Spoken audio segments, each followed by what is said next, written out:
Alright, hello, welcome to episode 3 of our Fables playtesting arena. Well, I guess I should say the stream number 3, but episode 3 for anybody watching on YouTube. As you can see, we have a brand new map, and that's just one new feature that we are going to be introducing in today's playtesting arena. Second thing, I decided to, because I've had the time, to completely... hold on real quick. There we go. I completely added a whole new list of monsters, and much more than what we had last time. And in such a way to kind of balance out the toughness and, again, throw some more randomosity in there. Because our characters we're going to be playing with are still going to be level 5 and such, for the time being. Sorry, turn that down a little bit. Probably pretty loud. But we are going to be throwing some heavier hitters here at the last 5 or so. Yeah, the Bloodtip Spider, Hulking Hornix, Piagor, Macadajor, and Lycan are all difficulty ratings 7 or 8 or higher, and most of the other ones average out around 5 or 6, so yeah, so it's going to be interesting. In addition to adding all those new guys, we are actually going to be playing this one a bit differently. So we will have, well actually let's hop over here real quick. Oh, that's the one that I was just on. Okay, let's go back over here. Add these guys. It's easier to do it this way.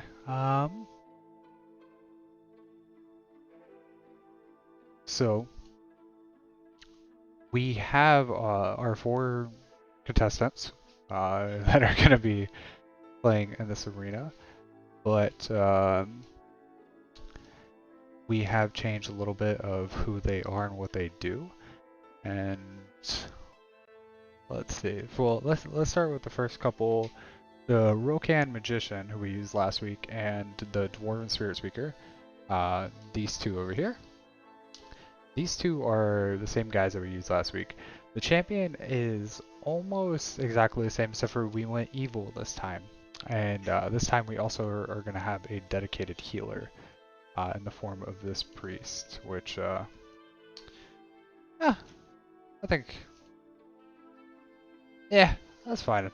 We can use them as a priest. So before, we didn't have a priest or an evil champion. We had a good champion who, doubled as a healer, and a rover slash spell sword. So that guy is being also played in the main campaign. So we might as well just let it see how it plays out in there. Anyways, so how we're going to be doing this time is our guys are actually going to be fighting pretty much until they're completely dead. They're just going to continuously fight against waves of enemies. At first, we are going to start all of our enemies out over here, and we're going to roll and see randomly who the enemies are going to be that we're going to be facing against. And I might have to create a token here or there to put on here because I don't think I have gotten all the tokens up here. Anyways, so they're going to be starting off killing those enemies, and every time that they slay one enemy, at the beginning, at the very top of the next round, we will be summoning a new enemy, and they're going to be coming from one of these random spots. One of these random summoning circles. So 1, 2, 3, and 4, and we're just going to be determining pretty much everything with dice rolls. So we'll see how it goes.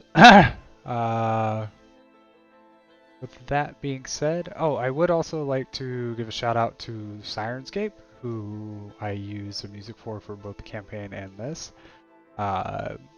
They do not do any sort of sponsorships from what I was reading, not usually, but they allow us to use their music for YouTube and podcasts and stuff like that without worry about getting hit for royalties or anything. So they just want you to give them a shout out every time you can. So keep me honest. I'm going to try to remember to do that for every single video. Anyways, well, without further ado, I think we should probably get into it. Let's head over here. There's something bugging me about this map. Let's just turn dynamic lighting off. Okay, made it a little bit lighter. That's much nicer. Okay, so let's head over here. And we're gonna roll 4d20 to determine what creatures our guys are gonna be facing off against. So, so I was rolling these just for fun, just to see how it was gonna go, and I never got anything higher than like a 16 or 17. So that's gonna be interesting. So first thing that we have looks like it's gonna be a chimera. We definitely have a token for, so let's go ahead and find that. There we go. Let's add the chimera. Nothing too terrifying. Second thing, 9. Hold on real quick, let me fix that. So my updates for the game. Let's close it, because I don't want to keep popping up. Okay, so number 9 is the next one, so that's a Frostfang.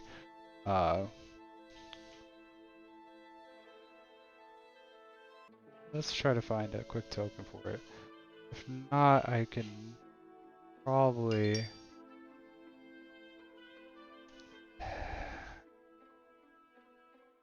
Oh, okay.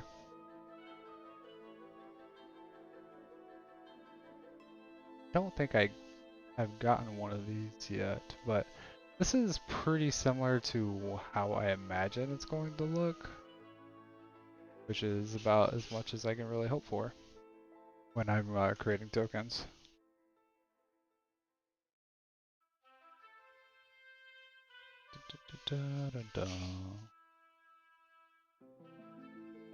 It should only take me a second to actually create these things.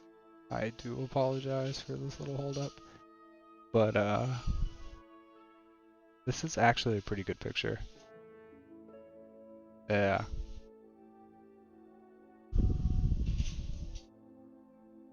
There we go. And then let's upload it over here. This might be a quick first round. Token. Okay. Alright, so that's the second. Let's take a look at the third. We got... Oh, oops. We got 16. This is going to be kind of rough. Blood-tip spider. Alright. We actually do have a token for that. I don't know if we uploaded it, but we have a token. Oh, wait. Actually, I think with a lot of these tokens, yeah, I found the image, I just didn't put it up here. So let's do that real quick. Download, upload, choose. Boom. Okay.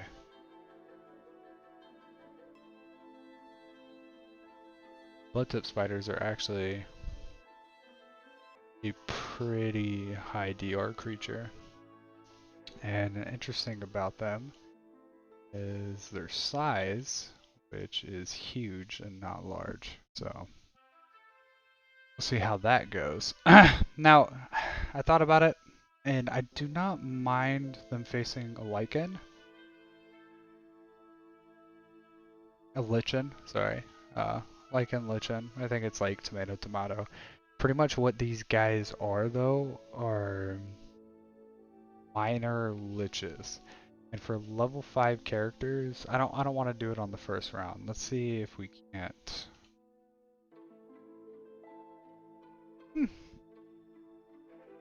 my guys survive against this encounter at level 5, it just goes to show that I have some balancing stuff to deal with. So let's just go with it.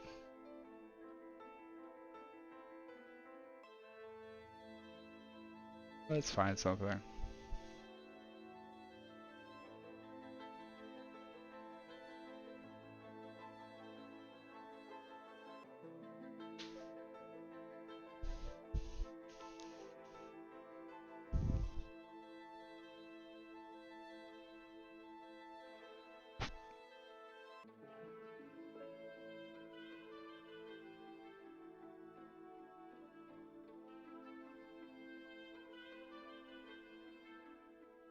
Okay.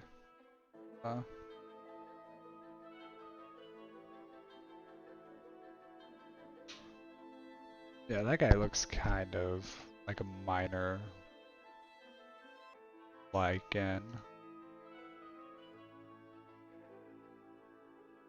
Let's try this guy out. There we go. Good.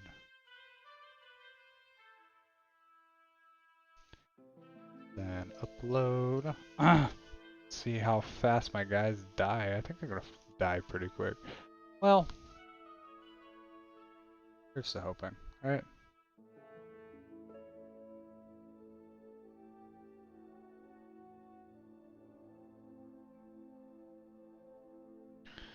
And you know what? Let's, for, quickness sake,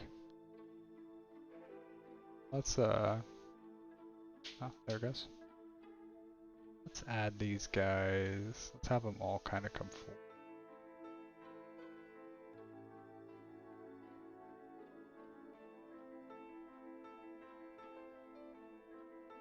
Well, this is gonna be really interesting.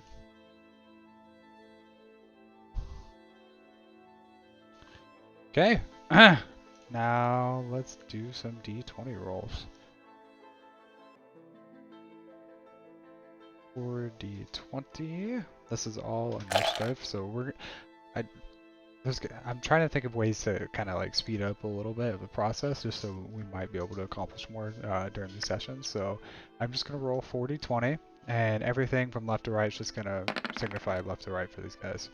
So because it'll tell you right here. So 19, 9, 8, 9. So Rokan. Let's see here. Add turn. No. Let's see. Rokan Magician. Got 23. That might be really good to be able to start this combat off by flying high in the air. So that's going to be your Spirit Speaker. He is going to have a 12. He doesn't have much on his dex. The Rosari Champion, however... Wait, no. Yeah, Rosari Champion. He is going to have a 15 starting off, and our Elven Sage is going to be taking... Oh. Divine. There we go. Same thing over here.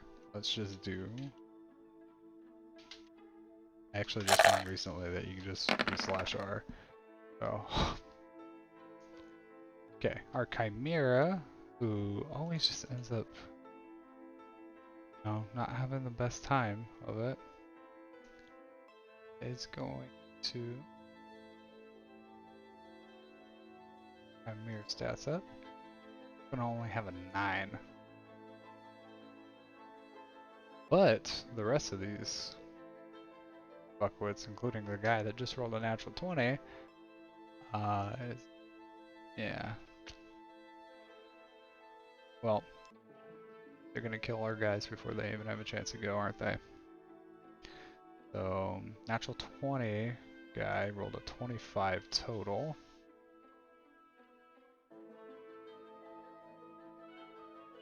Then we have Frostfang. It's a wildling.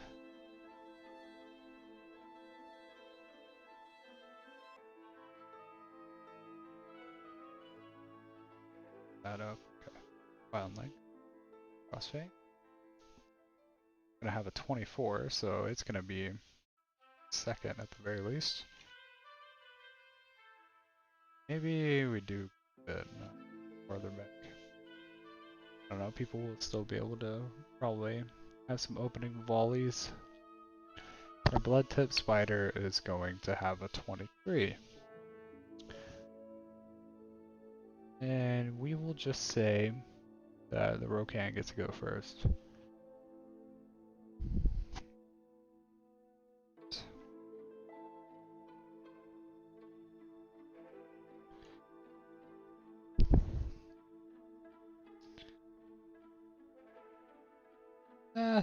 Alright, that's fine.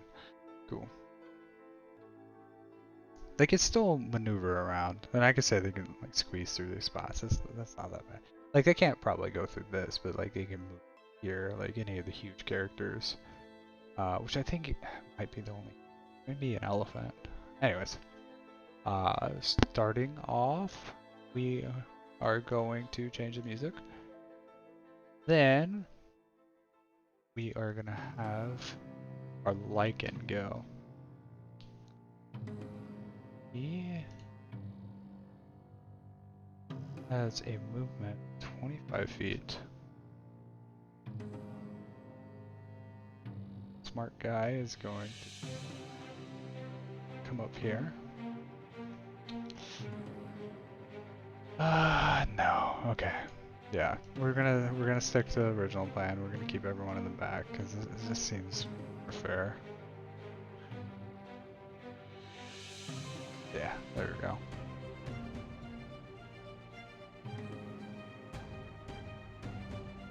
Okay. So, Lycan is going to spend his turn. Oh.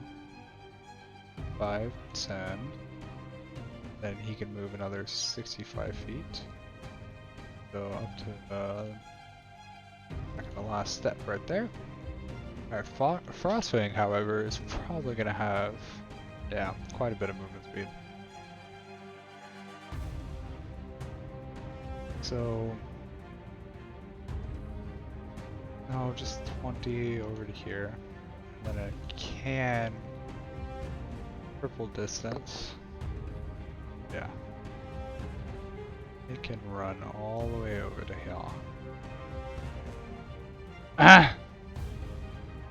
It's not very smart. I'm just gonna rush straight ahead. First action, our Rokan Magician is going to take off, which takes one action, and then fly. Most of these structures are going to be 10 feet tall. It's like these things are 10 feet tall, and but it's like a platform that's 10 feet tall, and then like another 10 to 15 was a statue. But so that statue that could play a part. Let's say so 5, 10, 15, so it's above it now, and then straight ahead 20, 25, 30, 35.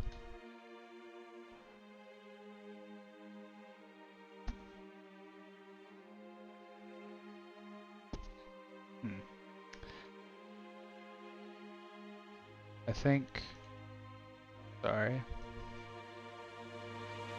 reduce Rokan fly speed, or bring down that speed eventually. Anyways, oh, Rokan should have went first actually. We'll worry about it at a different time. That doesn't really matter. He has a feat that gives him extra 4 on, or a trait that will give him extra 4 on his initiative rolls, but it's okay. Now, can Torrent of Flame make it to that creature? First, let's see. He's gonna roll just a knowledge roll. Let's see. 15, and then I would say he probably makes it, so he knows information about the Frostfang and knows that it's called a Frostfang. This was the token that I made for it, by the way. It's kind of appropriate. Pretty close to what I kind of imagined. Just not as gray as I would hope. That's okay. So let's see. Torrent of Flame does not have that big of a range. So yeah, no, it's not going to be able to make it. But he only went 5, 10, 15, 20, 25, 30. What if he did 5, 10, 15, 20, 25, 30, 35, 40, 45, 50? Boom. Okay. So he's gonna rush up here, Torn of Flame. So this is gonna be with like a natural fucking 20. So he already learned about the Wildling, which it does have a vulnerability to fire. So this is kind of fucked for the Frostfang, but we'll see how this goes. So he hits, which is going to allow our Torrent of Flame to do 4d6 fire damage. And then plus it has to make a dexterity saving throw to see if it catches on fire. So let's just roll. Well, it's 4d6 plus spellcasting modifier, so it's gonna be 4d6 plus 9. So just do that real quick. See where we get with this. Ooh, so oh right, that kills it in one hit. Cause yeah, it's 4d6, but it's also vulnerable to fire damage. So yeah, with that, Frostfang is immediately killed.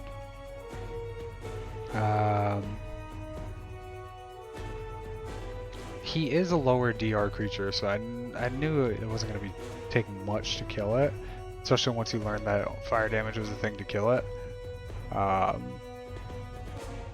But yeah. So the Rokan, actually, he's just going to move back here and kind of use this thing as cover.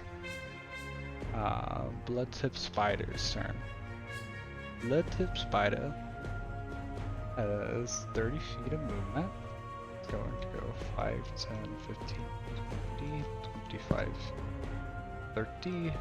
And then I would say squeezes. 5, 40, 45, 50, 55, 60, 65, 70.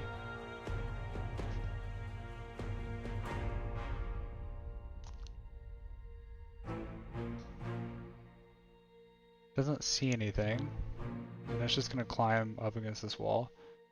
So the 75, 80, 85 to get up the wall. 90 climbs around it. Oh wait, no. So it's coming up the wall. It's like pretty much at the top as it ends its movement. Champion is gonna go now.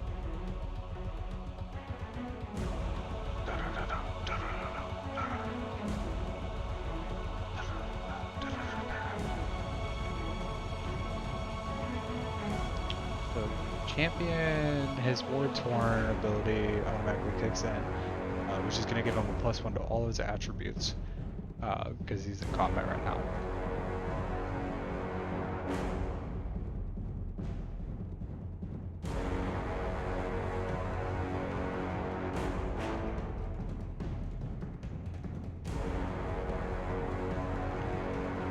So, Champion has 30 feet of movement.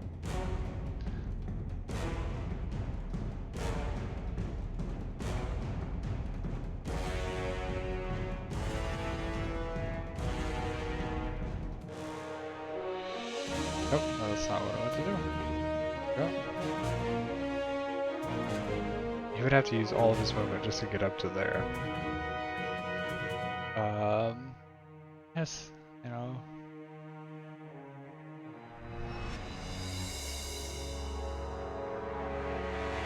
So yeah, this is what he's going to do.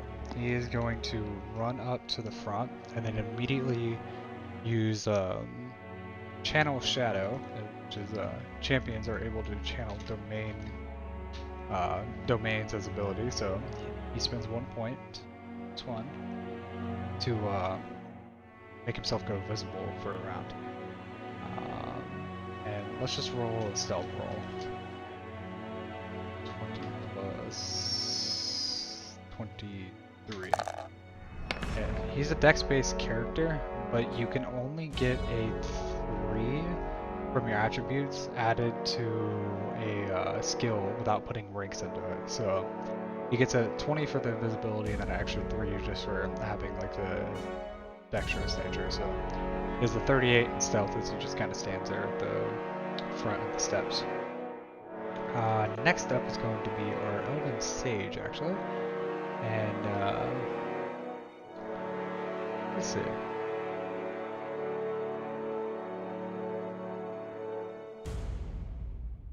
So our Sage is going to,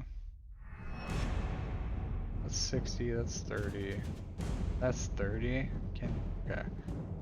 So if he got right there, okay. So he's gonna go right up here,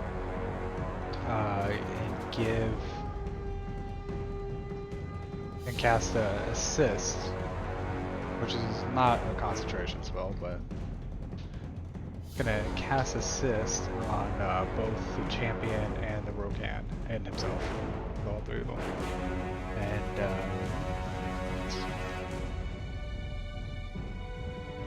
doesn't really have anything he can do besides he's gonna move over here just to grab that cover. That's gonna be his turn. Spirit Speaker is actually, so let's see. Spirit Speaker has 2 things he wants to do, but we're gonna figure out whether or not it's actually gonna do either one. So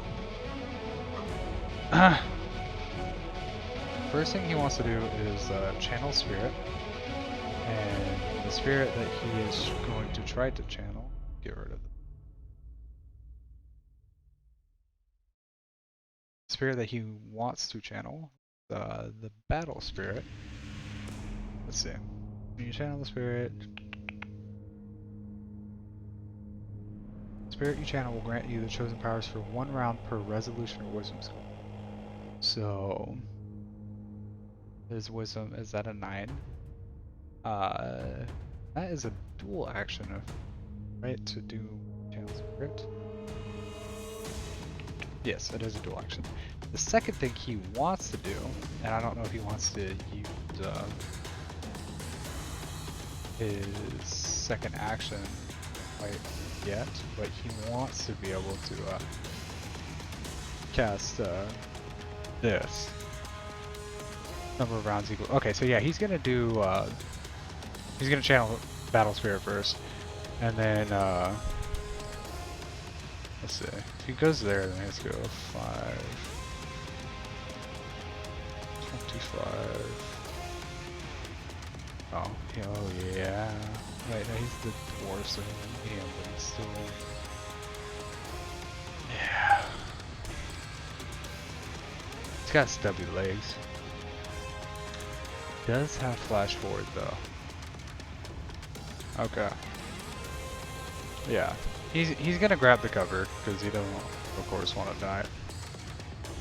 So now it is the Chimere's turn. And Chimera has a 40-foot fly speed, so he's gonna use base action to lift off from the ground and then head over this way for 80 feet. I think that was it. Yeah, okay. So, top of the round, we already lost one of our enemies, so we are going to figure out who is coming up next and where they're coming up. So this might screw up, and it does, because our next guy is going to spawn right here. And we're going to figure out exactly who it is. So we go from top to bottom, top to bottom, left to right, 1, 2, 3, 4. So roll to 4. So 3 and 4 was bad, 1 and 2 was great. But let's see who our new guys are gonna be. Or guy. 6. Alright, so 6 we are getting a Moldine, which is pretty much a fire elemental.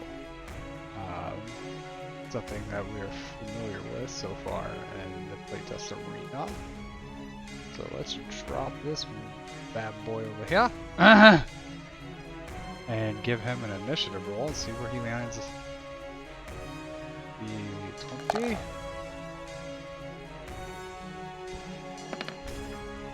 Eight. Okay, so not the best initiative. That might save them. We'll see. That gives it a 9 initiative. So let's see.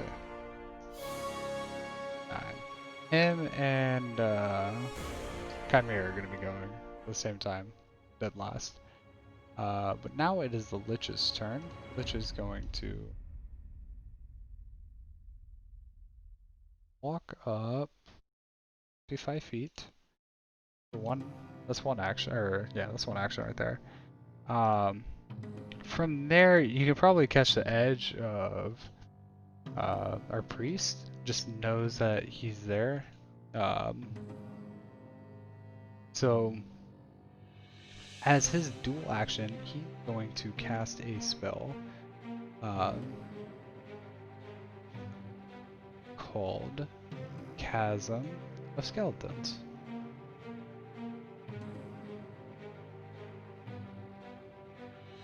And here, put it in here for us. So,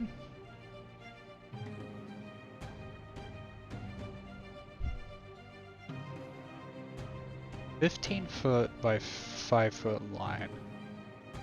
So he's going to mark it like right on this thing. I'll draw a quick shape of it. Do like something black because it's evil. Oh, oops.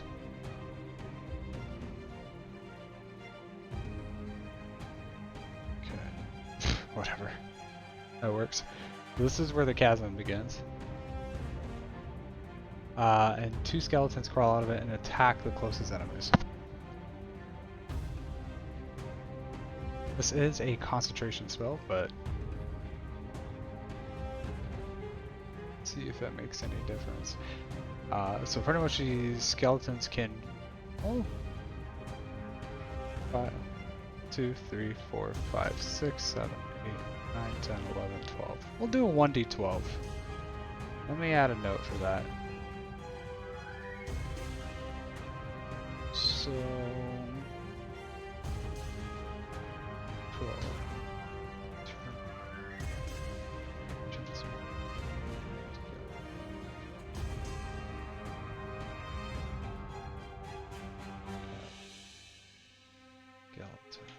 Okay. So let's roll 2d20 or 2d12.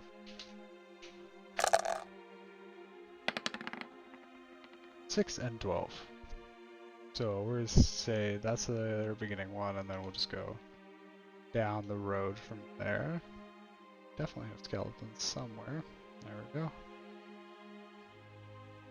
3, 4, 5, 6. Oh, okay. Yeah, that makes sense. There we go. They both are going to head this way though. 5. Try to attack this guy.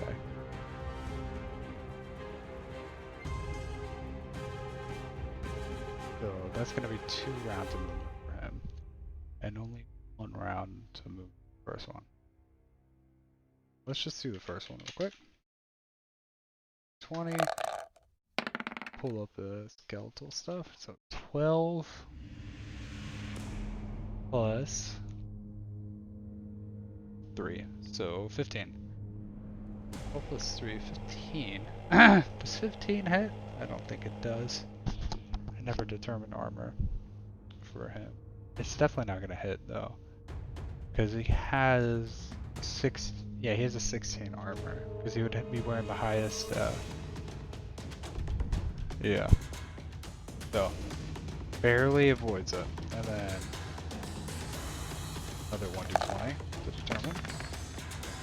That's gonna be a miss as well. And then this other one, just gonna roll once. Ooh, that was a fucking close one. Yeah, no, they both miss though. And that's gonna be all the Lycan's actions. We get Lost of Frostfang. Let's get rid of it.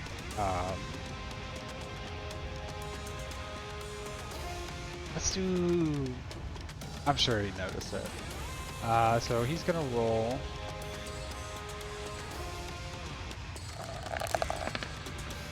Yeah. So he doesn't know anything about this guy behind him. Can't tell it's made out of fire and probably deduce that a fire attack would not be intelligent for him. And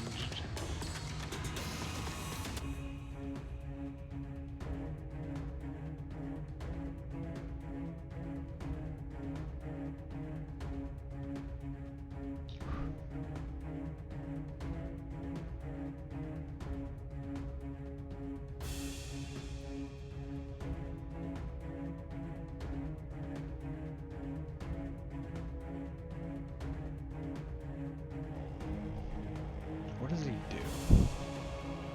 I guess he casts Elemental Orb. That's first base action. Cast Elemental Orb. That's gonna hit. And he's gonna do cold damage. Just because he's not a dummy, I don't think. I mean, you could choose electric or acid, but honestly he's kind of like a fire cold guy. So, does that even do double damage? Yeah, okay, so it does do double damage, but it's only gonna do 1d6 plus 9 points of damage. So, 22 points of damage to this fuckhead, which puts it at 33 health. He's definitely not gonna try shooting a flame at it, because he's not a dummy. Doesn't really have any more attacks he can take though. He can try to cast a spell against it, but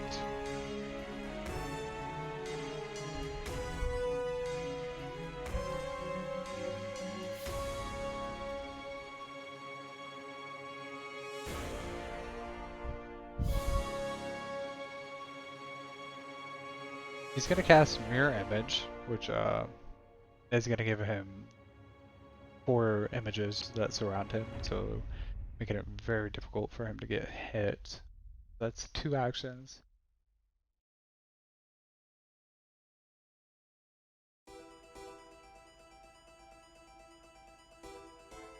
Oh fuck, I forgot about that spell.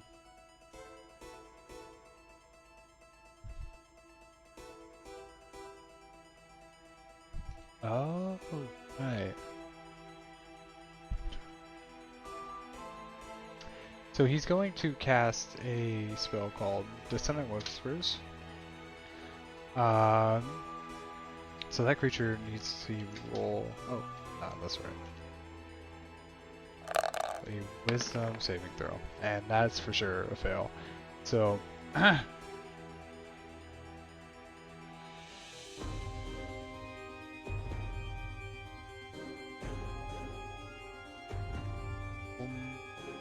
if that even affects it. It would, right? Yeah.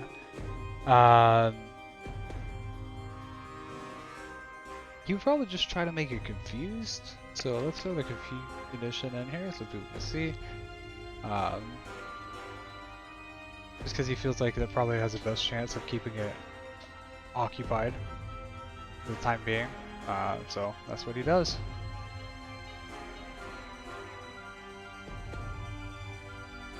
So the spider is going to go 5, 10. He's gonna crawl like on its side and come over here. 15, 20. And then come down over here and go around. 5, 30. 35 and jump down 40. And what is the spider's...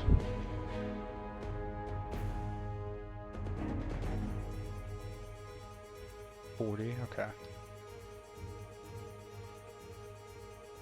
So it still doesn't see anything.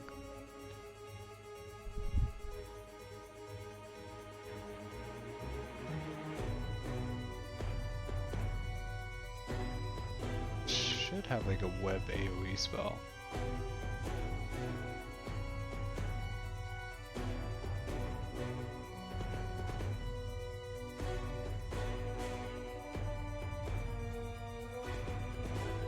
I should have one for... oh well. So that's 40 feet.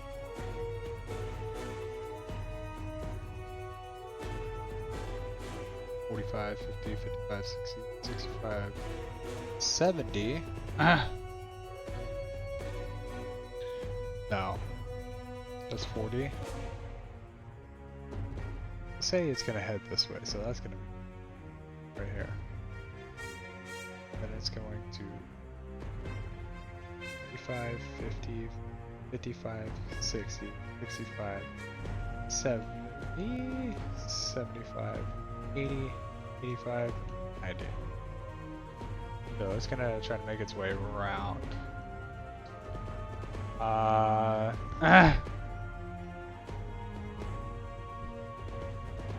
Champion all of a sudden appears right in front of the lich.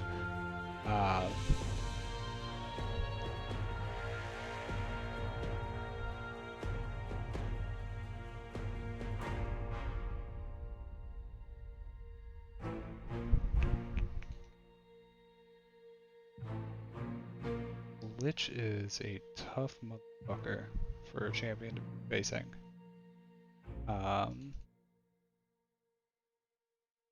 First, let's roll a knowledge check real quick. 10. High wisdom.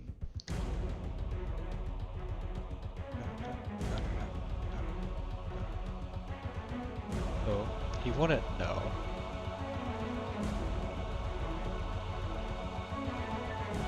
He wouldn't know anything. Okay.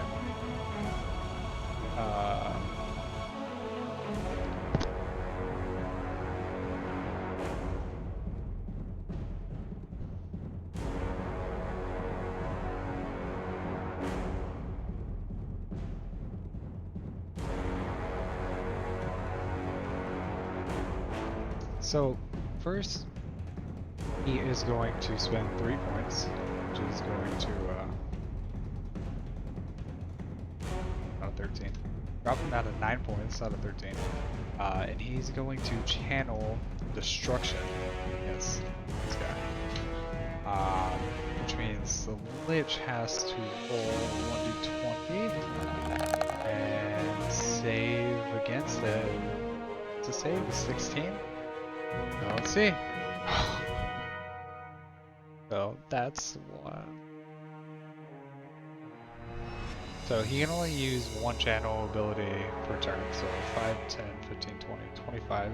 Second action is to run up there. He does not have 32, 41 health. And actually, he's gonna stay one away because he's gonna be using his chain whip. So he's gonna slash a whip at it, and hopefully. Oh, Jesus, man. This fucking rolls. 19 to hit. That might be a hit. 18 is the armor class.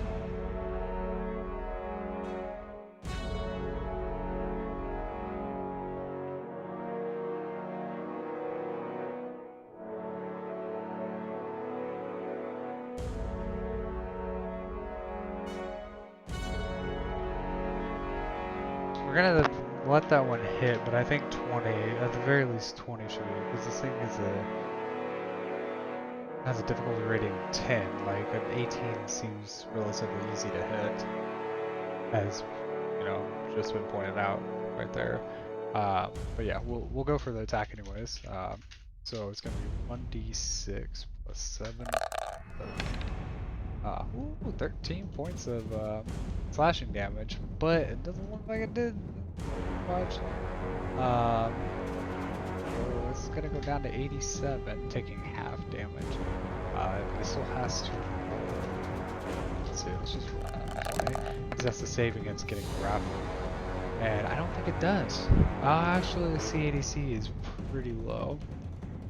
Hope that doesn't pop up on the main screen. Sorry. There it is. Okay.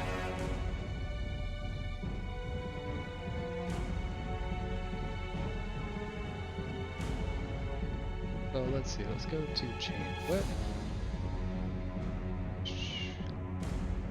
Strength saving throw against your CADC will be grappled just like a regular. Okay, so Lich has a 2 to the strength, so yeah, that's gonna be a fail. And so the Lich is now grappled to the chain whip actually, which is kind of huge.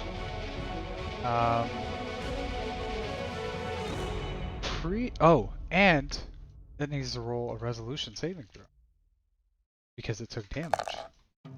So it needs to concentrate on. What do I have?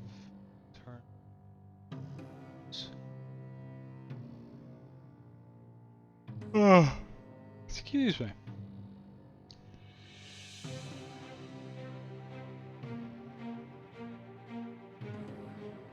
For spells with a concentration component, if you take any damage while concentrating on it or attempting to cast the spell, must roll a concentration check. The DC of this check is equal to the damage taken with a minimum of... Okay. Yep. So, still concentrates. The priest, or the sage's turn, is next. And...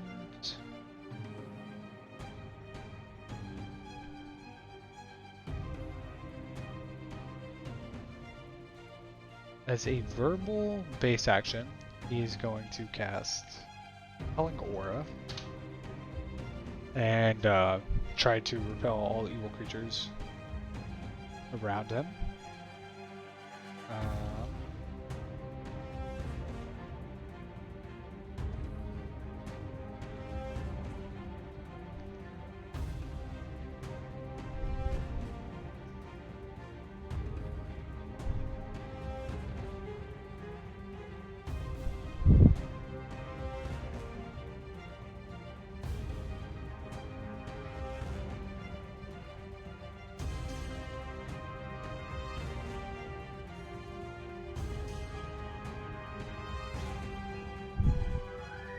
Wait, did I change my own spell and then completely forget that I changed my own spell? That's infernal. I did. Oh well. Because Chasm of Skeletons is supposed to be a full round action. I changed it to that. Because before it was always just a dual action. But it makes sense for you kind of get to spawn some creatures. Such, but okay.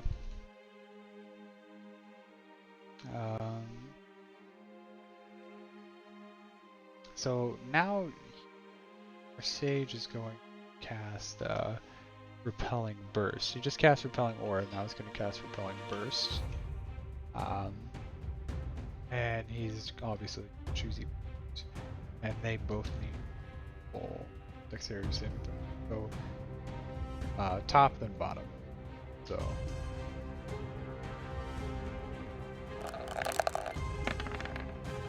alright, that's a fail on one. Second. 2 fails. Okay.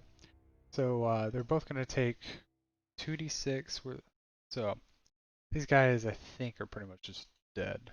Up there. Yeah, they're taking 12 points minimum, they have 11 health, so both of them dead. Yeah.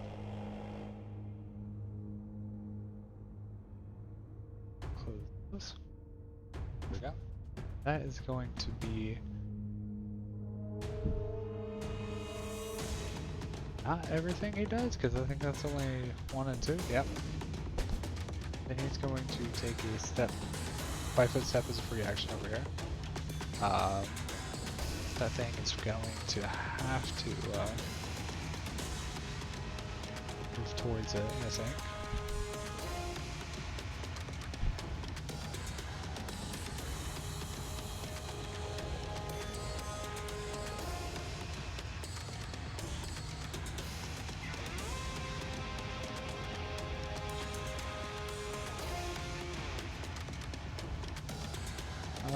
Then it's going to...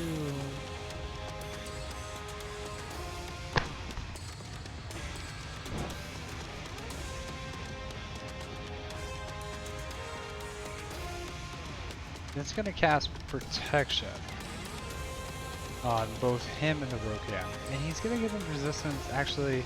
Well, first let's,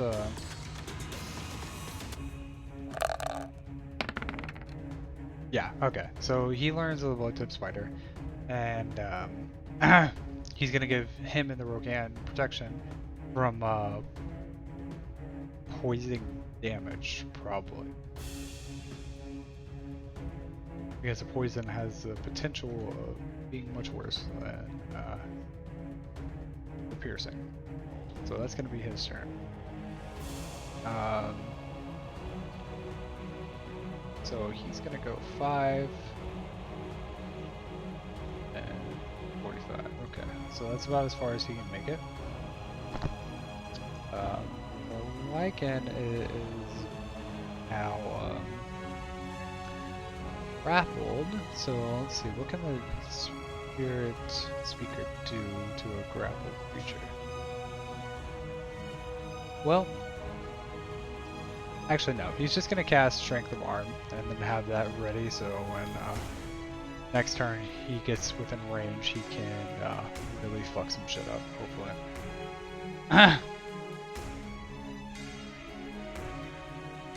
Then it is going to be the Chimera's turn.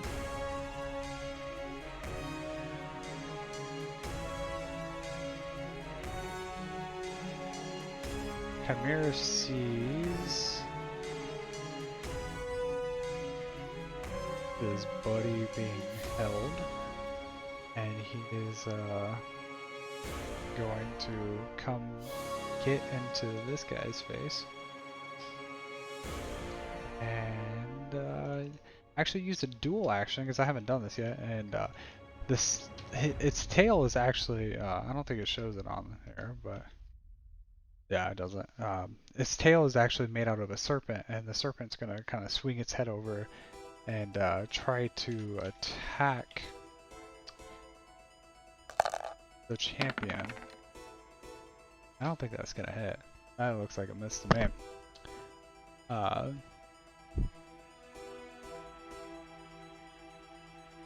Let's see here. Yeah, 23.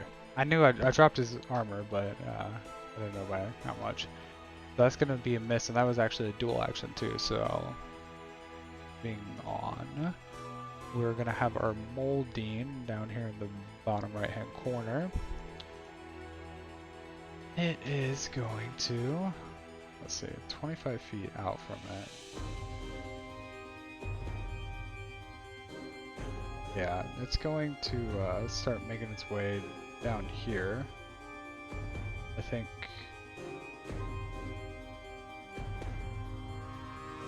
it can just move 30 feet. Yeah, 30 feet. So 30 feet is one action. Second action, Torrent of Flame, a popular choice. And that is going to attack roll. And that looks like it's a miss. Yeah, that's definitely a miss. There's a 14. Oh, it's actually only one off, so the Sage got pretty lucky. Then I guess it's just going to use the rest of its action to try to move forward. And it's not affected by this repelling aura that I did earlier, because the Moldines aren't actually evil creatures, or chaotic neutral. So that's that. The Lich is going to go first, but Lich is suffering from being grappled right now. And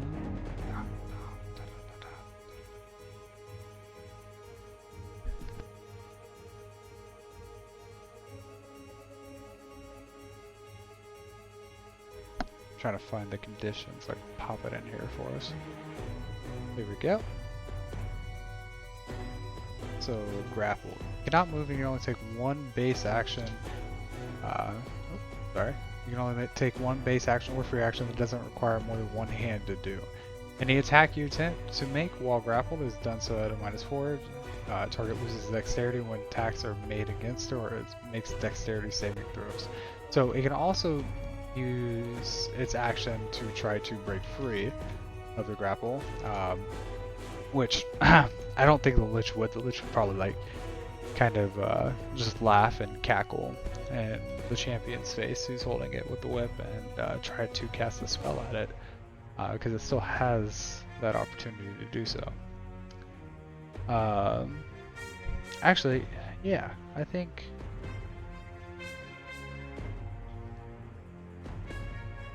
there's a couple different spells I think it might try.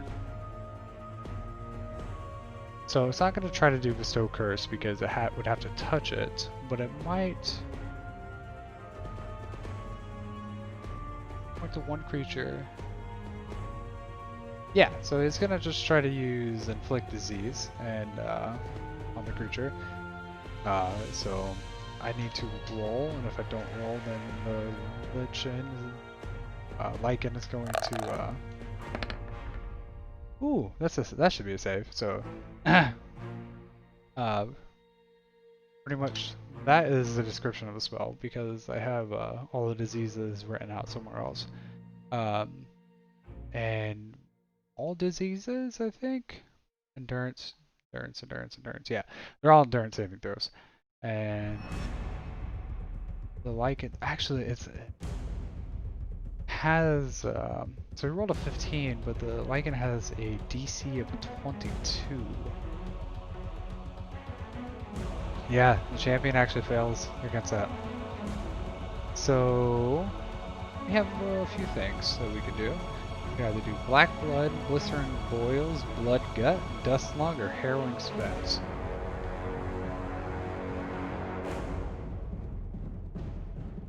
I think he's gonna do Blood Gut, and I will put the description here.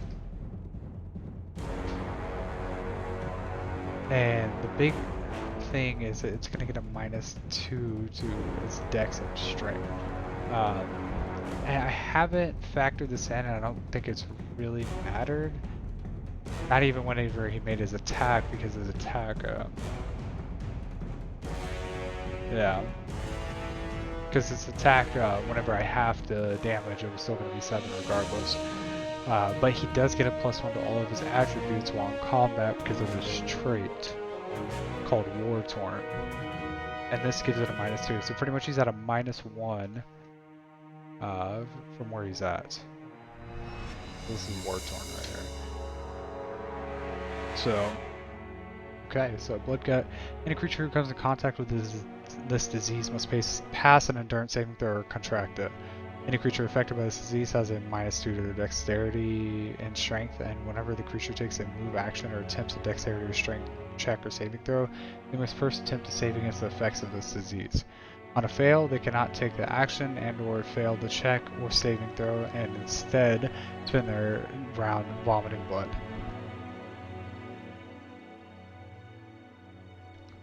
So, yeah, shit's a little rough for that one. But that's the end of Lycan's turn, and he's still grappled. And now it is our Rokan's turn.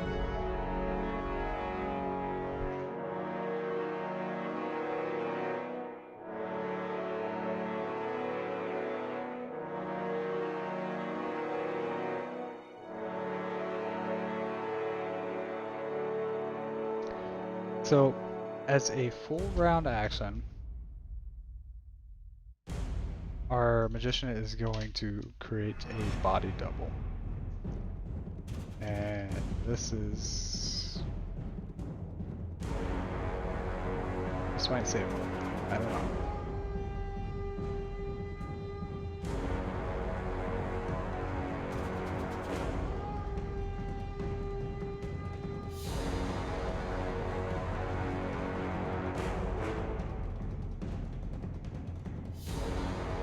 So the body double first rolls initiative, and we'll go with a +8 this time, so we're going to give it a 17.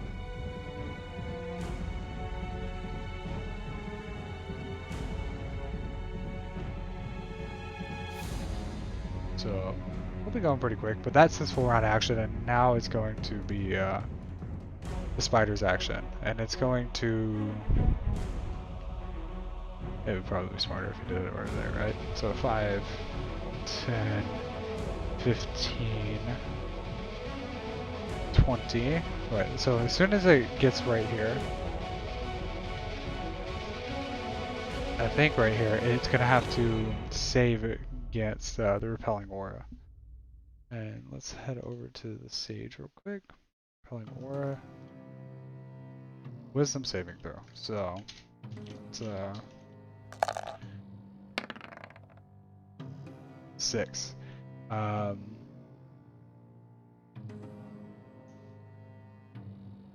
It definitely doesn't save. So it can't move closer now.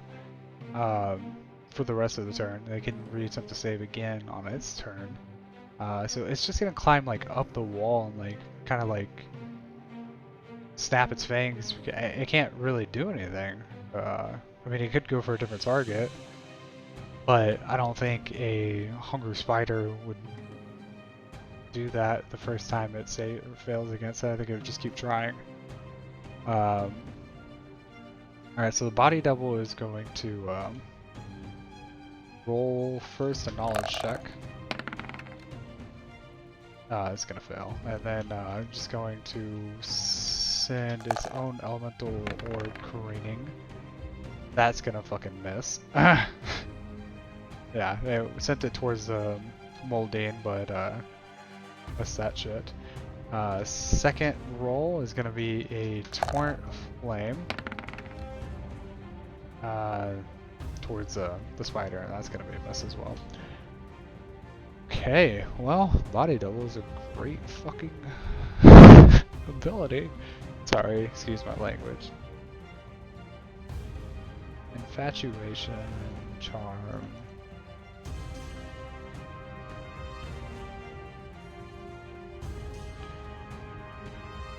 He is going to cast a spell called Infatuation. We're gonna cast it on the Moldane, and the Moldane is going to be infatuated with him if this works. Creature you targeted must succeed on a Wisdom saving throw or become obsessed with the other creature of your choosing within range. On a pass, nothing happens. In the obsession, the affected creature will first always stay by the other creature's side, and second, protect that creature at all costs. He will attack any creature the other creature has targeted. Outside of combat, he acts accordingly to his personality as if the other creature was the love of his life.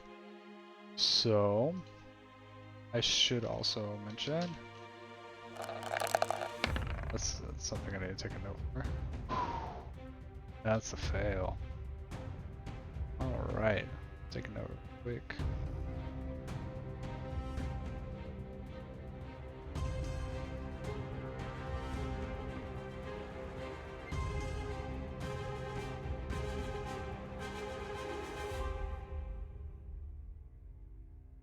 Okay, sorry, just taking a quick note.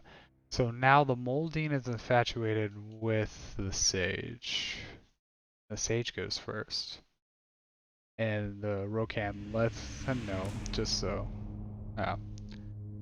keep myself a little honest. Champion is at a -1 deficit, fucking everything.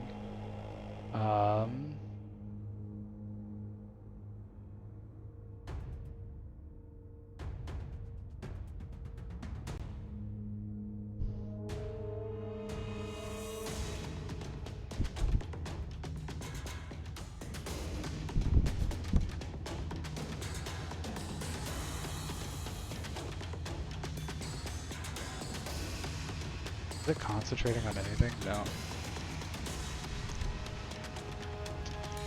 So, the Sage is going to reach out its other hand and cast Paralyzing Mark. And he's going to cast it on the Chimera.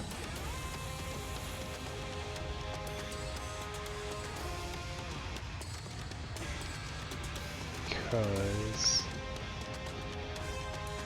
the Chimera is kind of in his face, and he has like this little honor code right now going on about him versus the Lycan, and he wants to be the last evil creature left standing. Little does he know that everything is gonna keep spawning and try to kill him, and the Chimera rolled a 3! So Chimera goes paralyzed. I don't know. Let's do that. Time. So pretty much can't move or do anything and can re-attempt saving throw at the beginning of the turn, but that's about it. Sage is gonna go.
I don't think...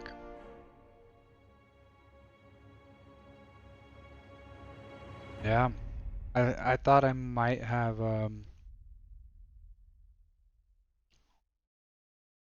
remove disease spell, but I don't. I don't have cure disease or curse as my sage. I thought he would.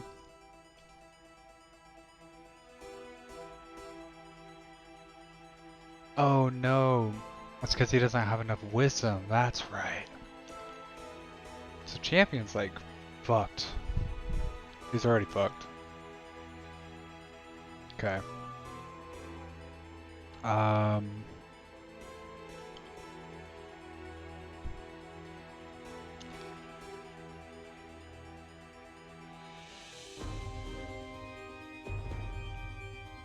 So first, Sage is going to cast Wisdom of the Old. Second, going to cast Righteous Hands. And third, is going to launch a bolt of energy at the giant spider.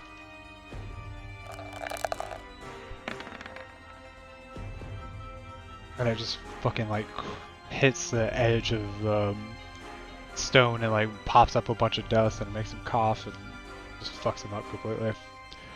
Oh. I'm using the word fuck a lot today, I'm sorry guys.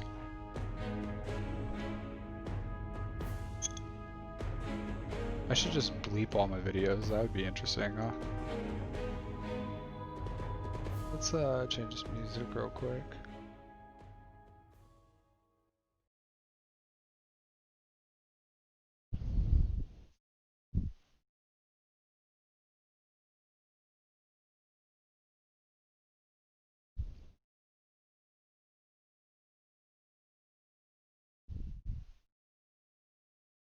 There we go.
Okay.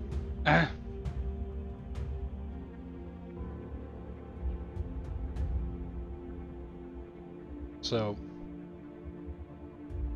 because he doesn't want to...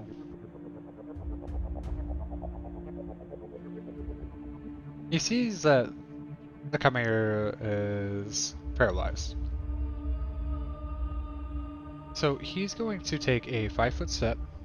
Let's first fix this up, right?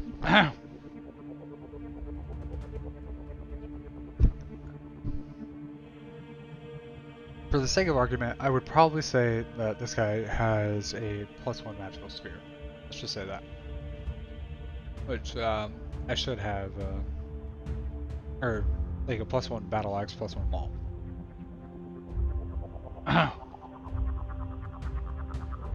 So he has his maul out. He takes a 5-foot step. Then he is going to use this spell to dash forward 20 feet to get in between him, between the champion and the Lycan. Then, with his battle spirit, which we posted, let's post it one more time. With his battle spirit, when you channel spirit, you can add your resolution and wisdom score to your weapon attack rolls and half that amount to your melee damage rolls. Okay, we have that. Then we also have Strength of Arm, which he cast last turn. Which when you cast this spell, you get a bonus to your strength equal to half your level rounded up. So, for a number of rounds equal to the half of your MC.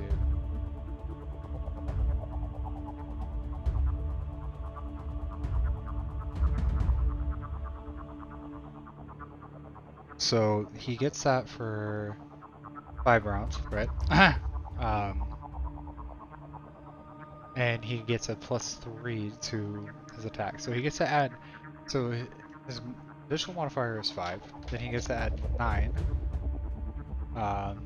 to his melee attack rolls, and then plus another 3 because he's level 5, which puts him at 17. So let's just see if he rolls a natural roll. 20 plus 17. 33. So first attack hits. That's a 2d6, and then he only gets half of his wisdom score. Rounded up to his melee damage. So he gets like -4, so he gets a +13 to his attack rolls.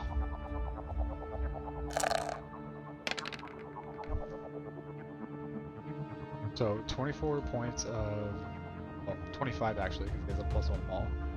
25, which puts it at 52. So it gets to roll again, but needs to roll -2. That's definitely it. It's the same attack amount. So R 2d6 plus 13.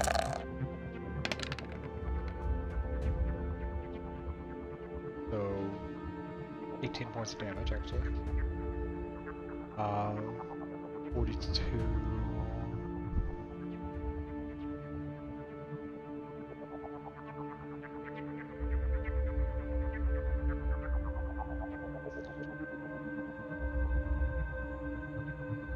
Wait, no, 40.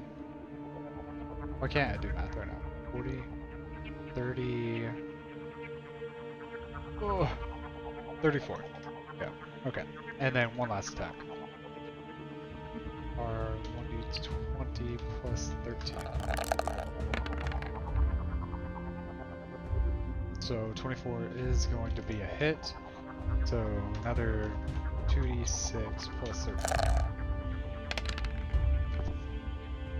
24 points of damage. Puts it at 10 health. This build that I came up with this fucking guy. This is why we do this, so we can balance shit out. So the Chimera is going to roll 20. 1d20. See what he, natural 1, he is still paralyzed. Old Dean Let's see, let's just scroll back up. So it's infatuated. On a path, something happens. Okay, and the assumption affected creature will first always stay by the side and second protect that creature at all costs. It will attack any creature the other creature is targeted. The thing is, the spider has not been able to target anybody because of their repelling aura. So the Moldine is just gonna hold, and if yeah. We're gonna add like a fast healing element to the Lycan. Do that right now.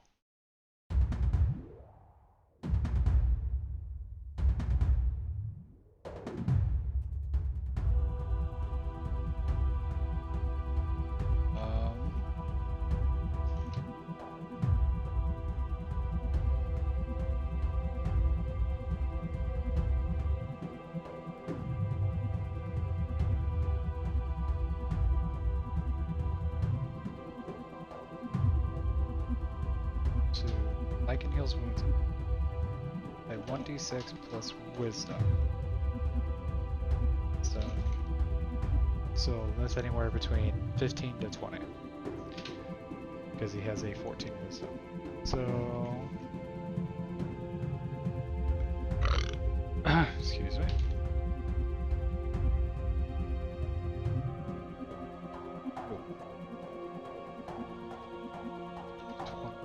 Sorry, 6. So gonna get 19 points of health back. That's 29. I also think I'm gonna up his hit points quite a bit. DR10 creature, I have it at 94 hit points or something.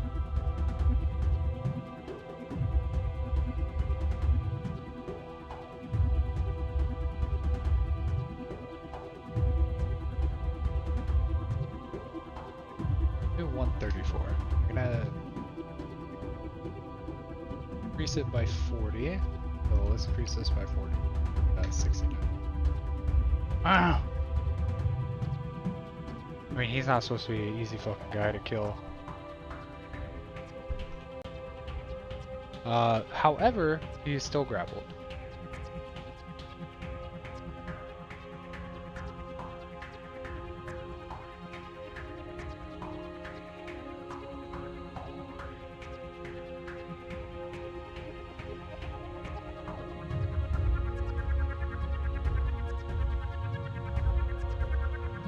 Kind of digging this music.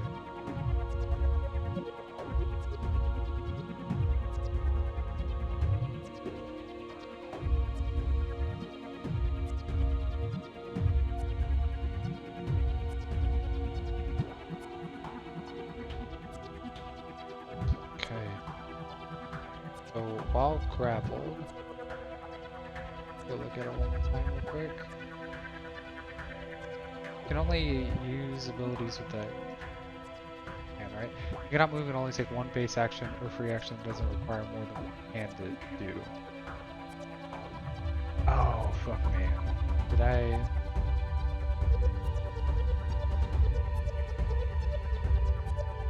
Aww. What is inflict disease? Huh? Let's take a look. Up my own stuff. It's a dual action. So, we're gonna give him 2 base actions now, and just say he was never able to do that. So let's make an attack. He's gonna hit him with a necrotic bolt instead. Last round. That's going to be 10 plus 14 for the wisdom. That's going to hit, I believe, at 13. So, necrotic bolt is 1d6 plus SCA. So, slash 6, 15. So 17 points of damage to him.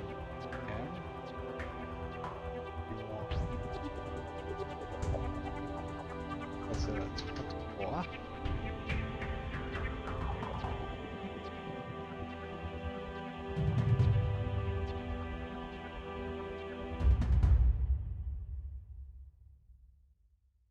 now it only has one thing though.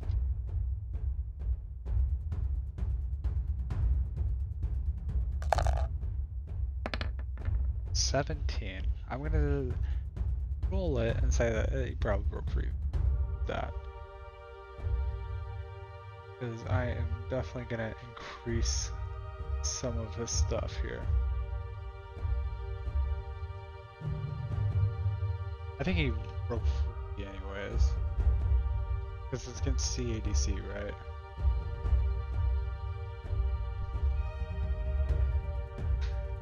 Say he has a 5 strength up, so 22 is, yeah, since against CADC.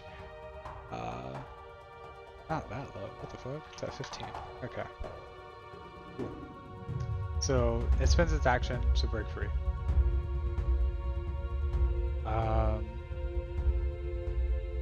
This Rokan is going to reach a 20th of frame.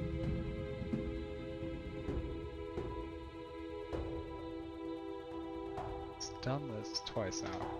So this is the second time it's going to launch a torrent with the blood tip spite done. 19, that's for sure. Alright, so roll 2d6 plus, I don't know if it's not that in a second, but 12 points of damage. But either way, still finally doing some damage to it, and now it's gonna chip away at its health.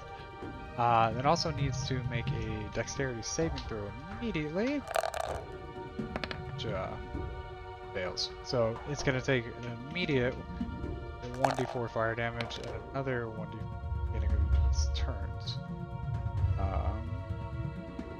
That. It's on fire. Oh, at 93 health now. So it's going to attempt to make another wisdom saving throw. Alright, definitely passes this time. And it is going to...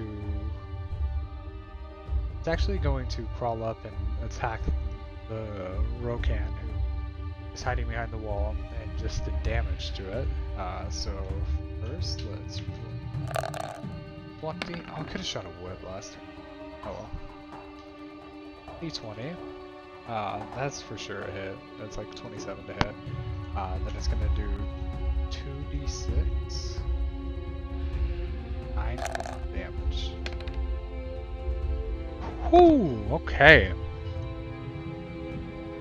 So 21. I'm gonna knock it down to 18.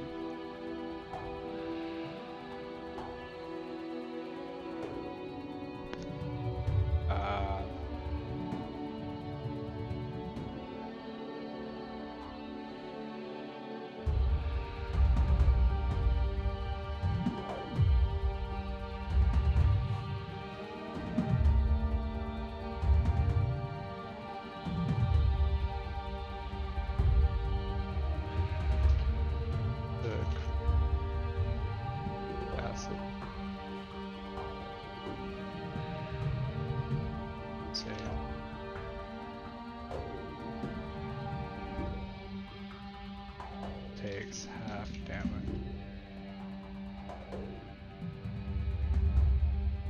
They pass after saying take. So let's see. 1d20 endurance saving throw. This is probably going to determine whether or not this guy lives, and that's a fail. Alright, so now he's poisoned, though he does have resistance to poison damage now, so he only takes 2 points of damage. Isn't bad. So it's pretty much like he's rolling a 1d4, like you would poison. Poison's not as potent. But that's only the first attack. I guess one more. So 1d20 plus 7 to hit. This one. It's going after the same guy too. Ooh. For sure, the Pocan is dead. Or at least gonna be dying at this point. 16-0. So not gonna have to roll death saving throws immediately, but the poison damage is going to probably force him to roll death saving throws.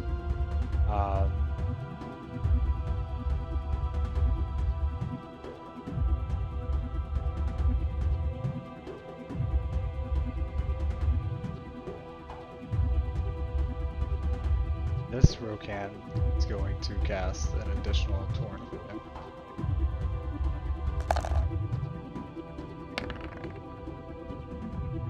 Fuck, dude. This might be a bit rough.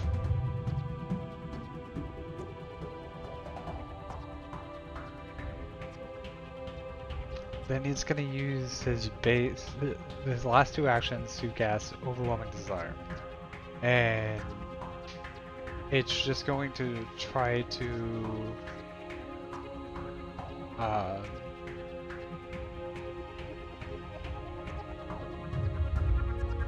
it's not smart enough to try to really do anything besides flee.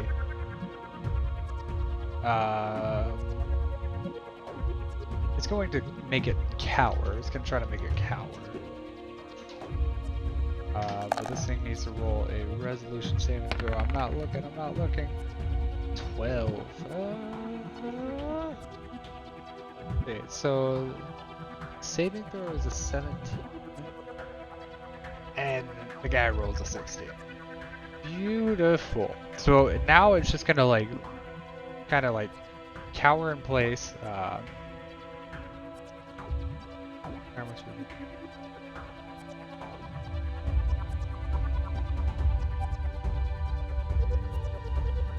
Is that all?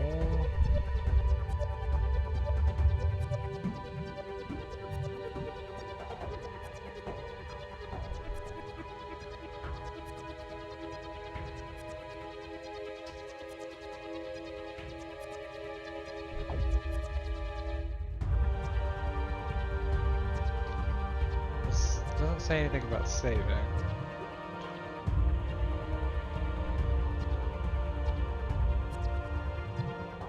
Concentration. Okay. We'll just put save on damage. I'll update it later. But for right now, say save on damage. Save on damage. Okay. That's gonna be its turn. Champion is going to go. It still has the guy whipped, but now he has a. He's back to normal, which I mean, he's back to +1 now, because he wasn't supposed to get diseased anyways.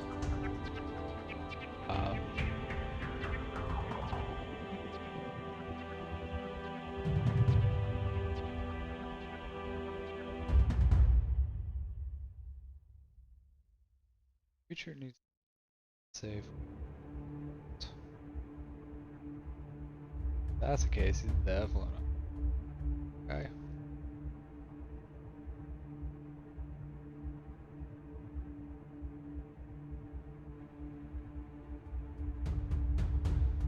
Hey, chef. Oh, no.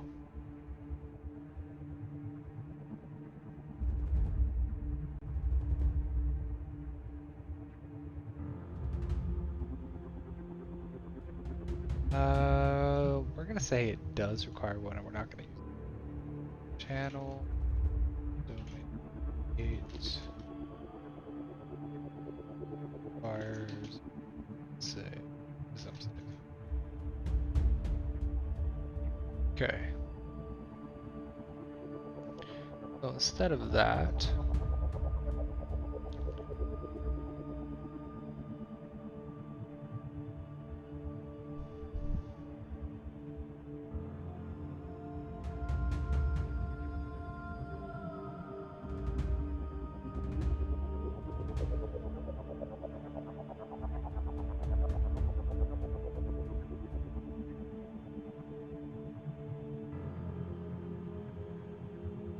doesn't want to waste.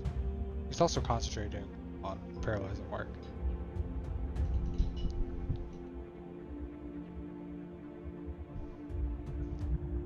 He's going to cast Channel War. He's going to give himself 3 points to dexterity. So he's going to be rolling at a... No, he's only going to do 2 because, yeah, he doesn't need to do 3. So he's going to be rolling at a plus 10 now. And he's going to...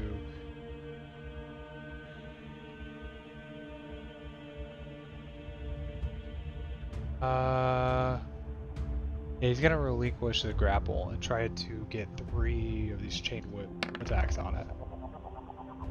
What a bad decision. No, keep move. Oh well. But first, after we...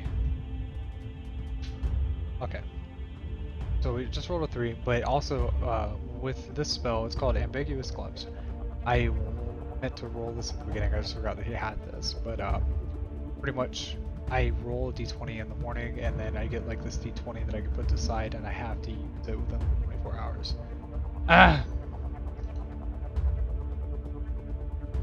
So he would have rolled this, he would have had a 9 to use. So because...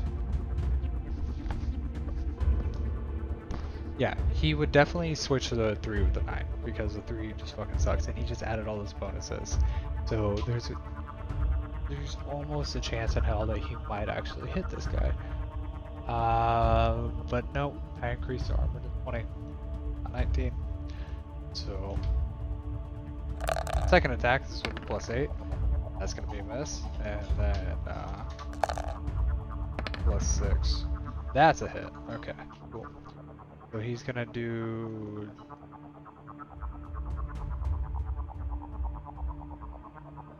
His armor class is actually 24 now.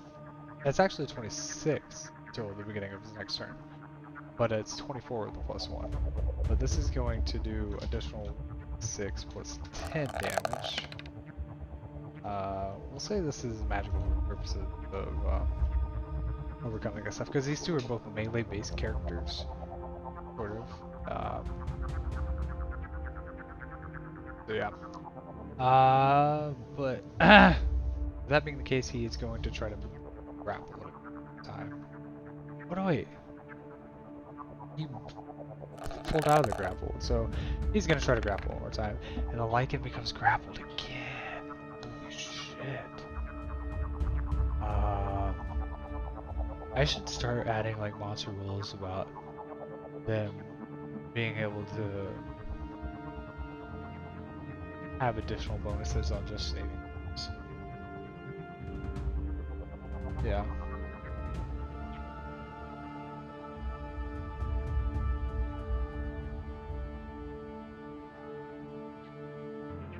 So get additional save. I think that's a good idea. This is definitely a long combat. This is before we move on, let's change cool as it is.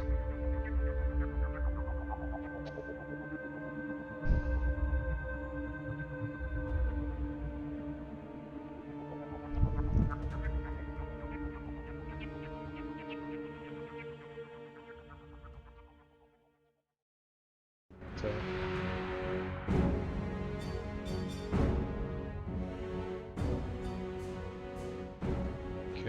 okay. It's going to be our sage's turn. And this thing is actually above it about 10 feet. Spider, because it kind of crawled on the wall and is trying to get to this guy. So he can make a range attack with no problem. So he's going to do that. 20. Range, righteous bolt. Nice. So That is like a 28 to hit, so that's going to be 1d10 plus 10 points of damage.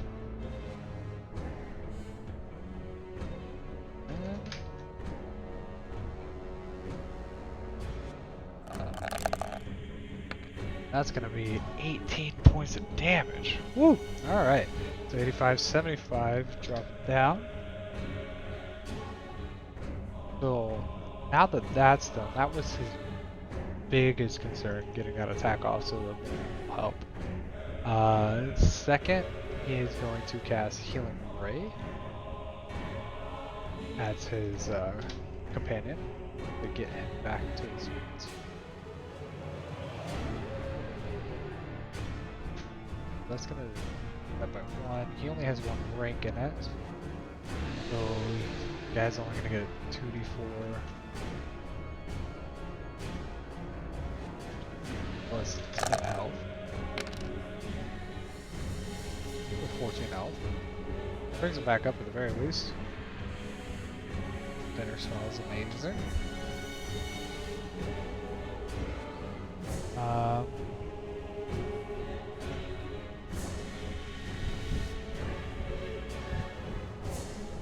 Then, is he concentrating on anything right now? Let's see, he does have. Cast Wisdom. Did I cast Wisdom? Why would I have done that? I don't think I did. I don't think there was a point for me to do that, so I'm gonna say no. Vigilant Healing probably been a better choice. Okay. He doesn't. Oh, Infernal / Righteous Hands. Okay, so he has a concentration spell. But Benefactor's Aid isn't concentration. So he's going to use this ability. And he's actually going to ask for some things. Because I think he needs them. And that's going to be this turn. I can't believe I grappled this guy with the fucking whip for like 3 rounds straight. And this might, I think this might be it. This is a plus 17 to hit. That's a, yeah. And then a plus 13 to damage, which is 2d6 plus 13. So, first hit is going to be, that's plus 4, was it 13 or 14? I can't remember. Stand by. Stand by.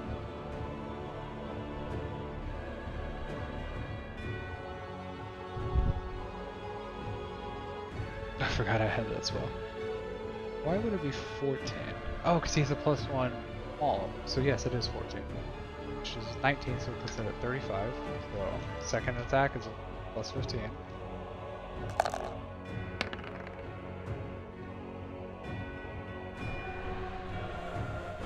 We're going to further use, which doesn't change. I think 21 for the Lycan might be a better height, but yeah, again, doesn't change anything right now. So 2d6 plus 14 to hit. 21 puts this guy at 14 damage. So this should actually, because he has a plus 1, this should be a 14 plus 14 to hit. And if it is a hit, the guy is automatically dead because minimum 16 damage. And that's not a hit. Alright.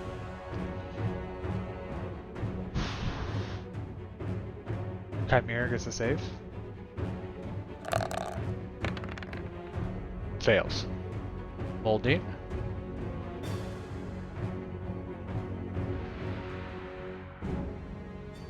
Attacks this creature now.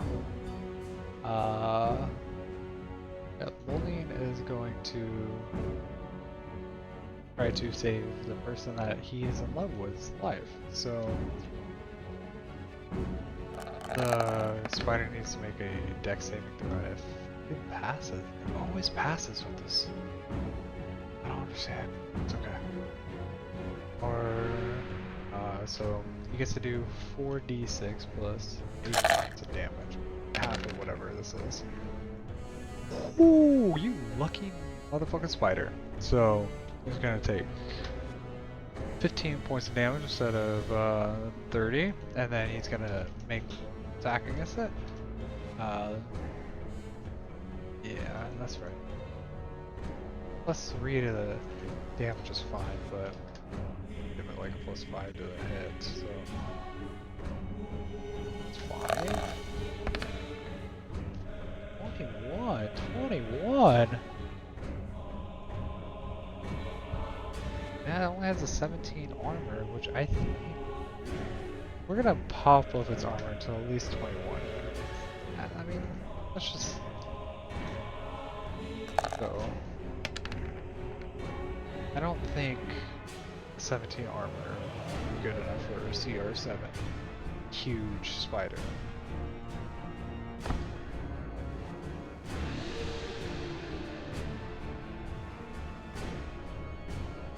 So I'm just gonna drop it down to 53 points of health. Take a quick note real quick.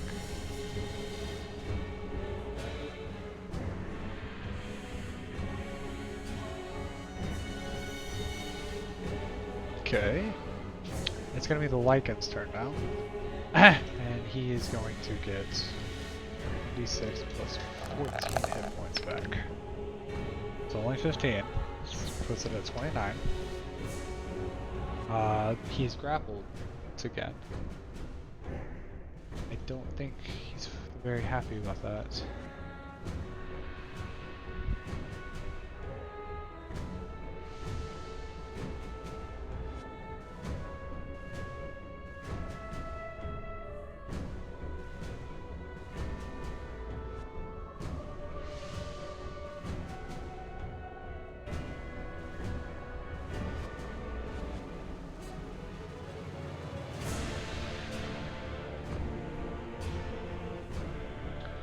Also, don't think he can really do anything about that, besides try to break free.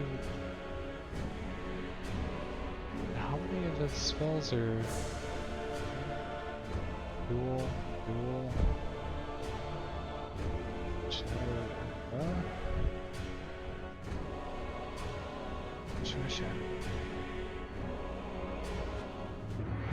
I'm gonna say that the Chasm of Skeletons have pretty much disappeared at this point. Though I never really paid attention to it. It probably only had one more use, and it did actually have one more use.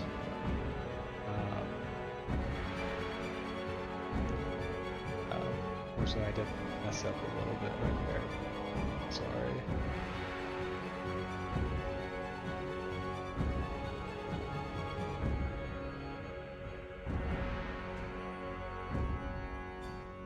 Yeah.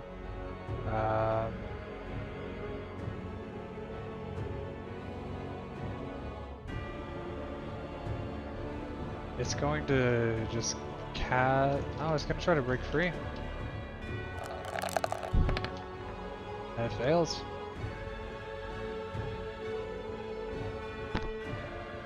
Rokan is now up, so it spins move action to standard speed.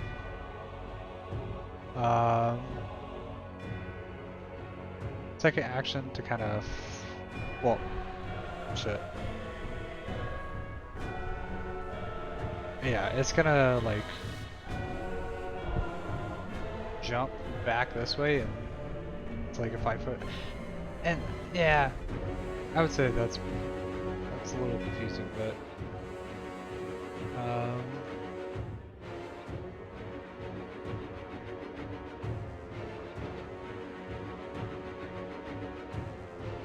we'll put a specific rule about it.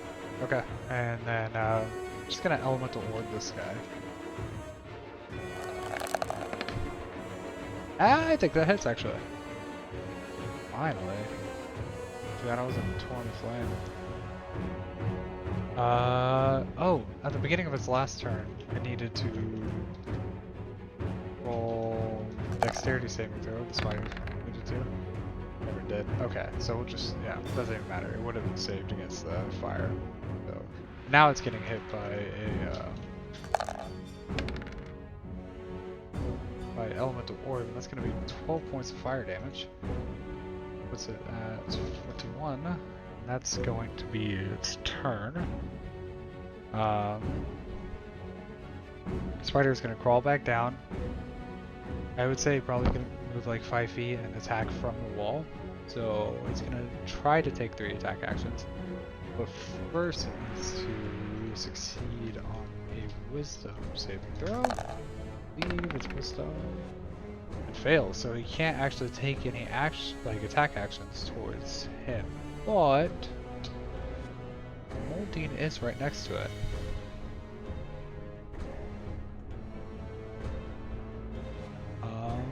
Let me see. Repelling aura. Temperature.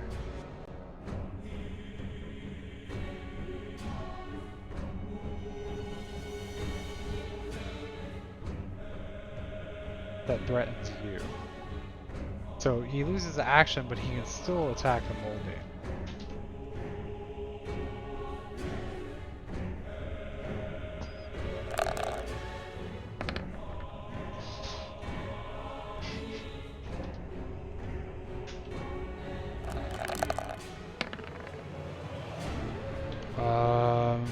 Okay, let's see, does that beast, so it's gonna be 5, 17 to hit, elemental, 20 armor.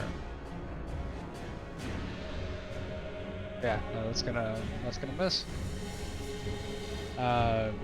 So now this Rogan goes, he's going to cast his third, he's going to, oh shit.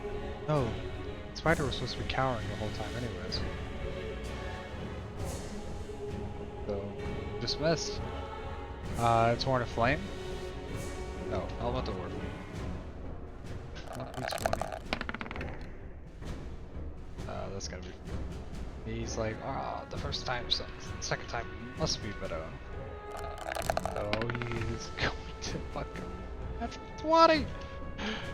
Either misses or gets a natural 20. So it's going to be a 4d6 plus 9 points of fire damage to this thing.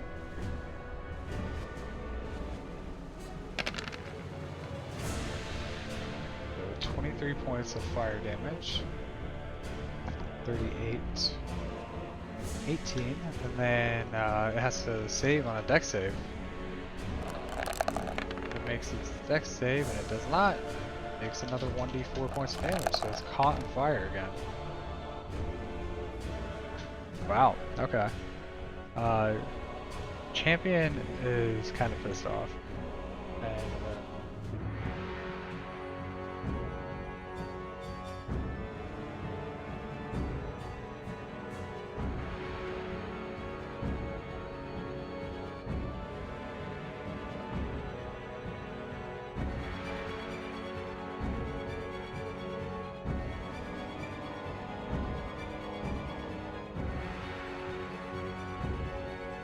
so he is going to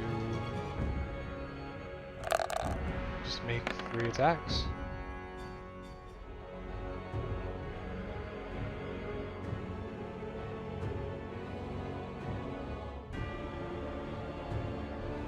That's gonna be a mess. That's 8, I think. That one's gonna hit though. Give it 1 second.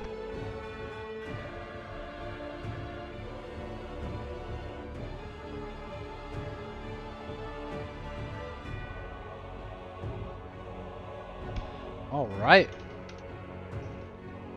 It's gonna be a 1d20. Oh, I'm sorry.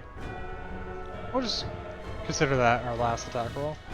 Then we're gonna do 2d6 plus 8 points of damage. Not gonna kill him, but it's gonna get him down to 15 points of health. His last attack missed, but still 15 points of health. just like this thing.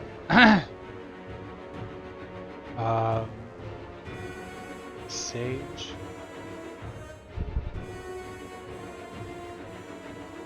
Is going to, what's it?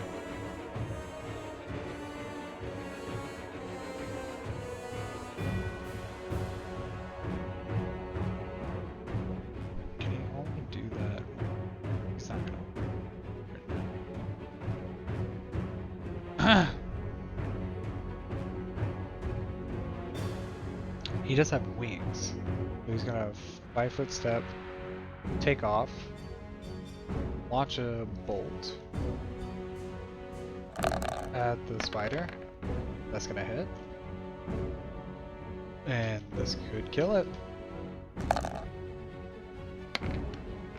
11 points of damage. But knocks it down to 4 health. And 2. And then 3. He's going to fly over to the spot. It's kind of there. That's going to be its turn. Spirit Speaker is going to make first attack. Plus 17 to hit.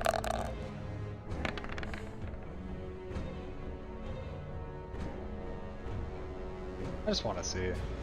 Roll 46 plus 14 damage. How much damage is this? 29 points of damage as he fucking smashes this thing's skull in finally. Then he turns to the Chimera. This is like round 5, I think. He has one more round after this of his strength of arm. Spell, and then that goes away. But he still has like 5 more rounds after this one for his battle spear.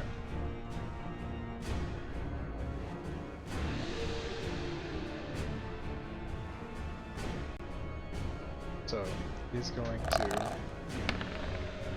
roll a fucking 19 to hit this guy. That's a miss, yeah. And then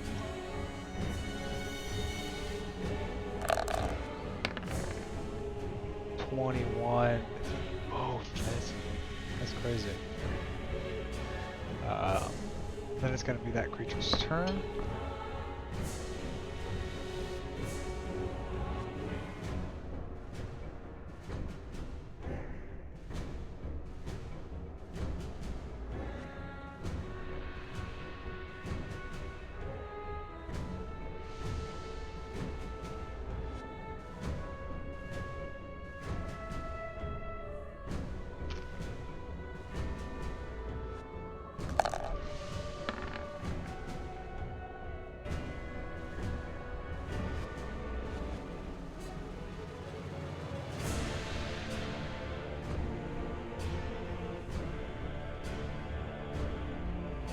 So that was an endurance saving throw for the Chimera, so it obviously fails. The Moldine is going to attack the spider a couple times, probably. 9, yeah, misses.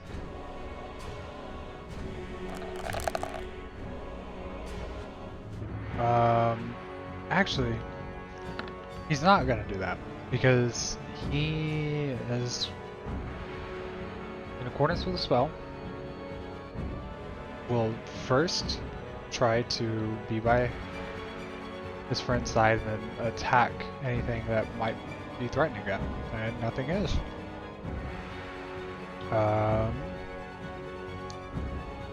So Lycan is now gone, and we are going to.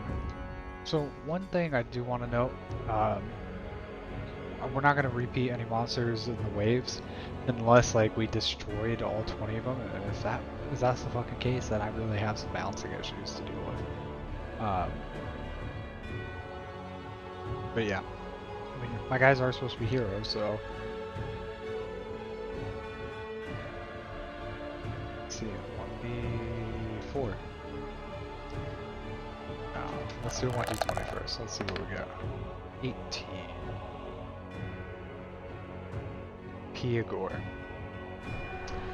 So,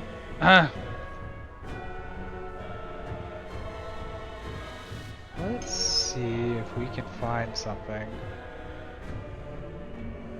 that resembles this one.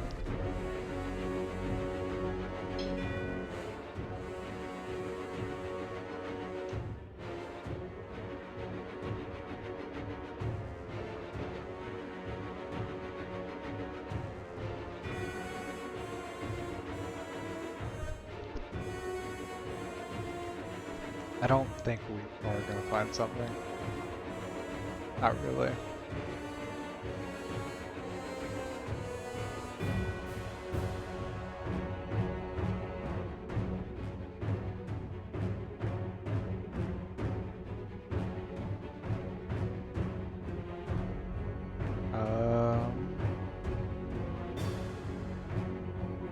So I do not know what this thing is called, but this is the closest thing that I can find. So a Piagor is pretty much, it's kind of like a giant lizard looking thing with a hard shiny black shell over over the top of its bodies and legs and around its legs and most of its body except for its belly, and that black metal plating actually creates an electrical discharge, which kind of it uses as protection. But I mean, that's kind of hard to find something that specifically resembles that thing. It also has like kind of like a not a mace, but like a spiked tail. So we're gonna just use this guy as our Piagor. Let's add him.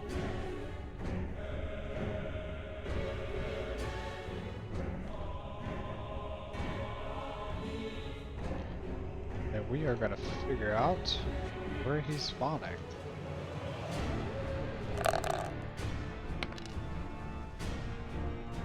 Three, so down here.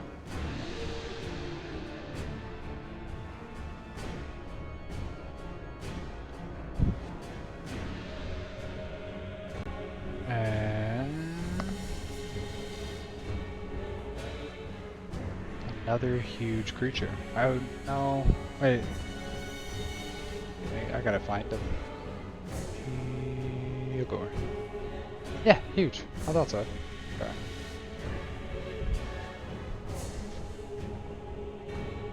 Well, this is gonna be interesting. So, Rokan is going to launch an elemental orb at it. 20. 9 plus 9 does not hit. He's not gonna waste one more spell though, so he's gonna go kind of centralize himself with everyone else. And ready a spell.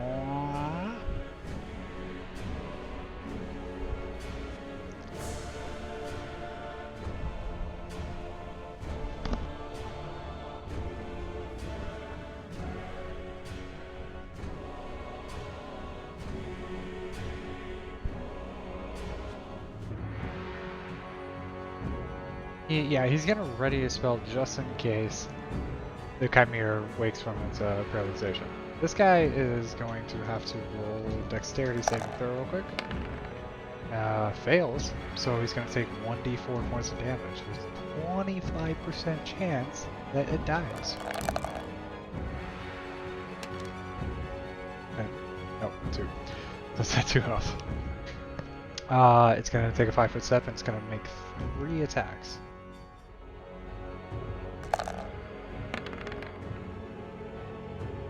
Pretty sure that hits. 9.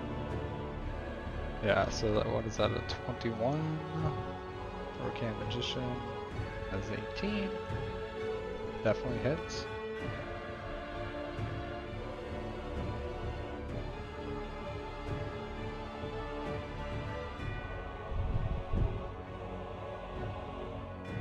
It only has half of his hit points, so he's gonna be sitting at 20 hit points. So let's see how much damage is done. Oh, that's not the roll I needed. 2, 6.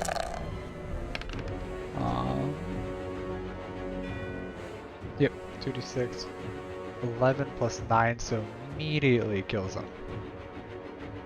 So Rokan is dead.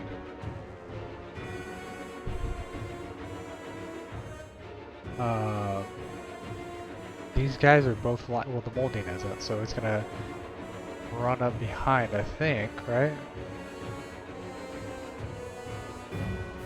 So,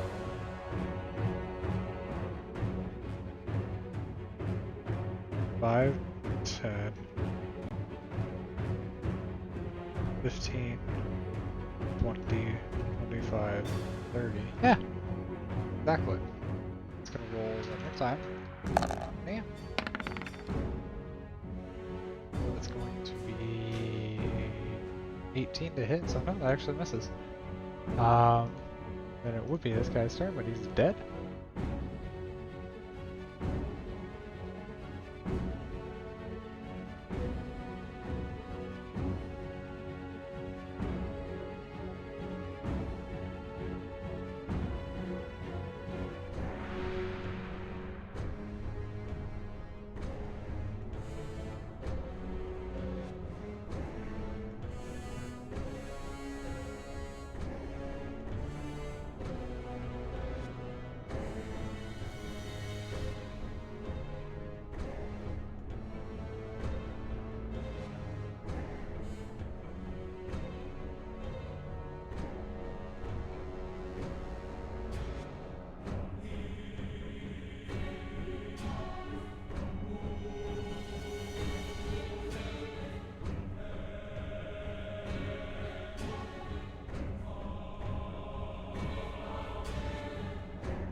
Trying to decide what the champion should do.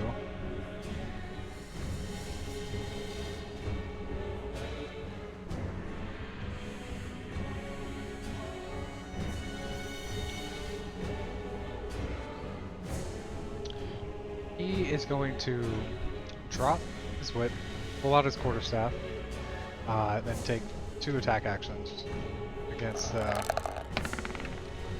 this guy. 7 plus 7, 14, gonna be a miss.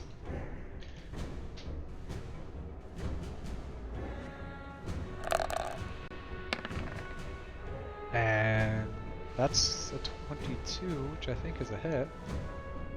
Yeah, it's exactly a hit. Nice, so he's gonna do 1d8 plus 7 points of damage. Not much, but better than what he has done so far, really.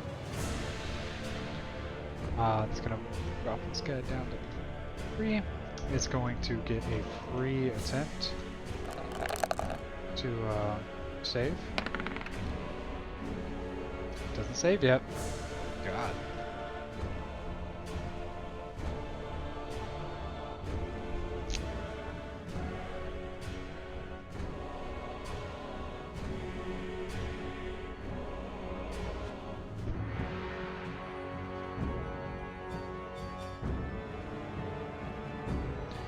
Well, the priest actually, since it's flying so high, does not have to worry about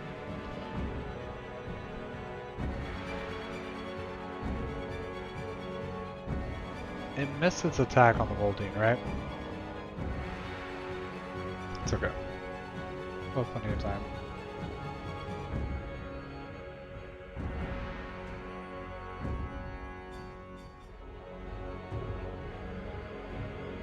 So...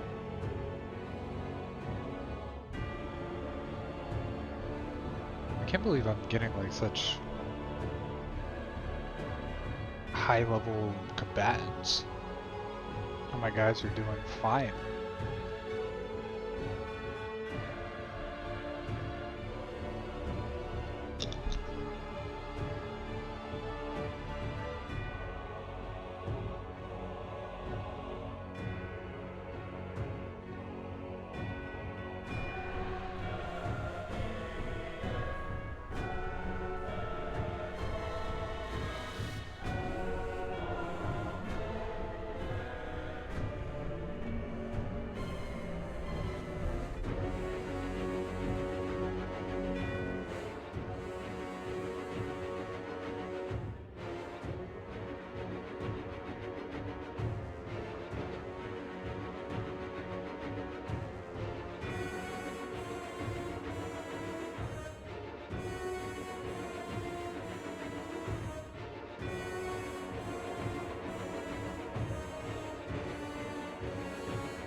There is a ranged feature that I don't think I've really had to worry about, but that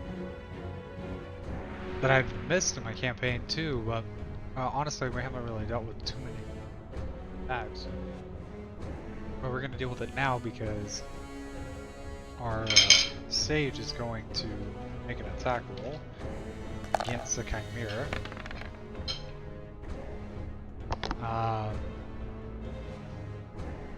13 is going to be 23 to hit, but I think because of my range attack rule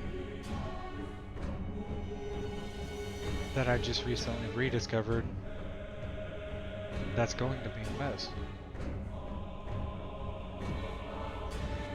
When you're attempting to shoot a creature when there are allies directly in your path, the creature you take a -2 for the attack roll for each ally. There's one ally. I mean, I could say I just moved 5 feet over here. 5 foot step.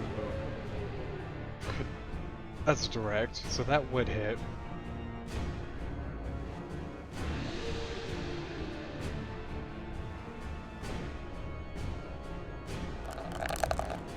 Oh, that's wrong thing. So it's gonna be 10 points of basic damage. That's a 1. How did I do that? 110 plus 10. Alright. There we go. 11 points of damage.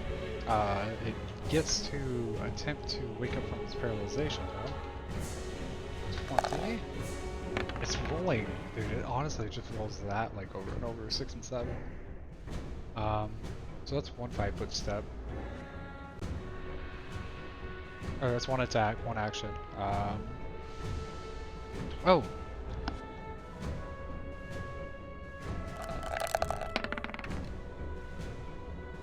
We'll have to pee a Gorgo right after this.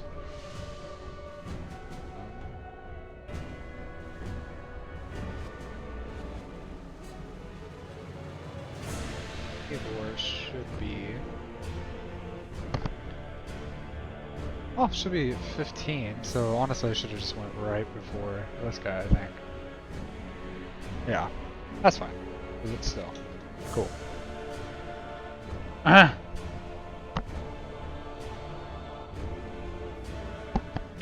then we are going to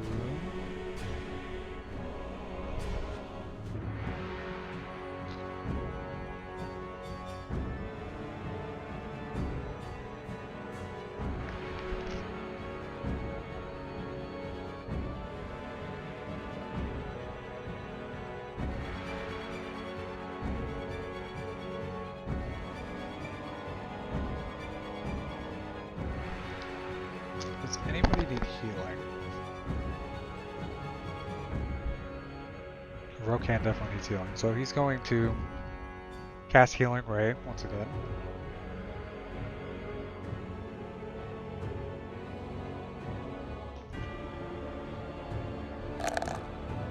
On the Rokan. Doesn't do shit. Okay. 26. That's pretty good. It's okay.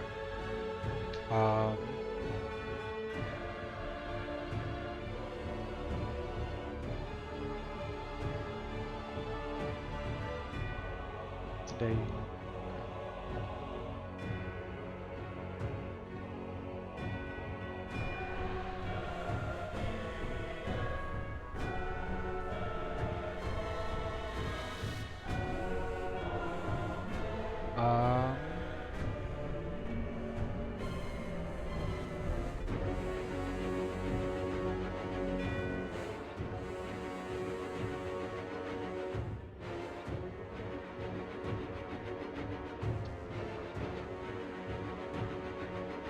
Needs to have like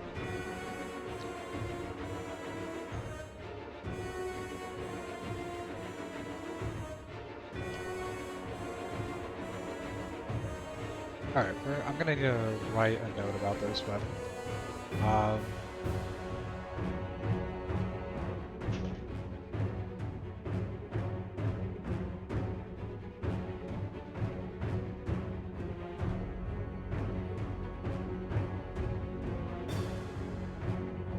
okay. Because we don't want to force the caster to have to use weapons. Mostly, with most spells, you can only cast the same spell once on each of your turns. But I'm making a quick list of spells that I know that you should be able to use once, such as Infernal / Righteous Hands, which is when the sage is using an Elemental Orb, which is what the magician is using. So they can be a little bit more useful, and I don't have to sit here and be like, oh, what do I do? So it's going to attack one more time. At the Chimera and miss. Okay. But still.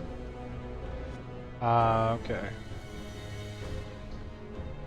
Now the Spirit Speaker. This is the last round that the Strength of Arm stays in effect, so he's going to it's gonna be a plus 18 to hit. It's a 21, that's a fucking miss? What? Okay. 1d20 plus 16 this time? I'm gonna miss again? This is what happened last time.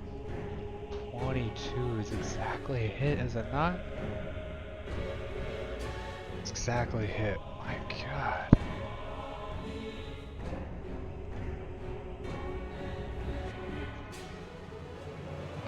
Plus 14 to hit. 21 points of damage. This is going to be the Dex or the Endurance saving throw. Still asleep. It's so crazy. And then 1d20 plus 14. Okay. So, alright. So second hit. 4 plus 14. Oh, that's wrong. Don't do those. 4, 2, 6 plus 14. 24 points of damage. 47 and 27. Okay, and then it gets to roll on a turn too.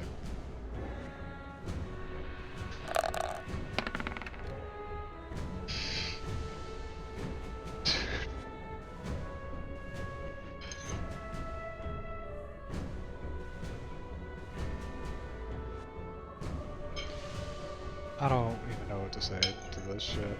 know?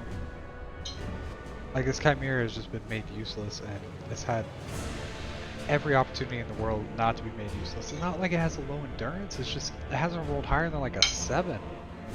Like, I don't...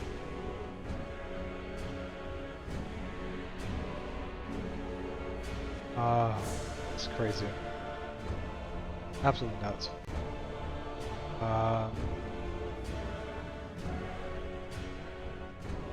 Wait a minute. Who used that? Champion did. That's what I thought. Okay, cool. Just making sure I'm not ruining my own rules right now. Because I thought it was a spirit speaker. And that would have made a huge difference in the question.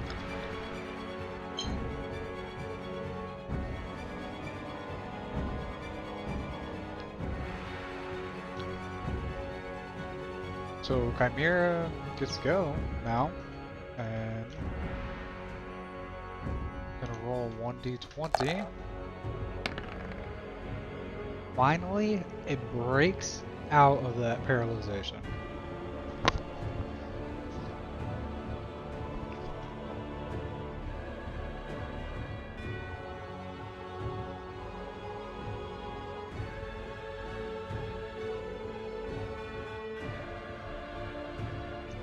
But has to use its full round action to do so. Piagor still hasn't gone yet. Okay. It's my new creature. Come on now. Gotta let him go. 25 feet.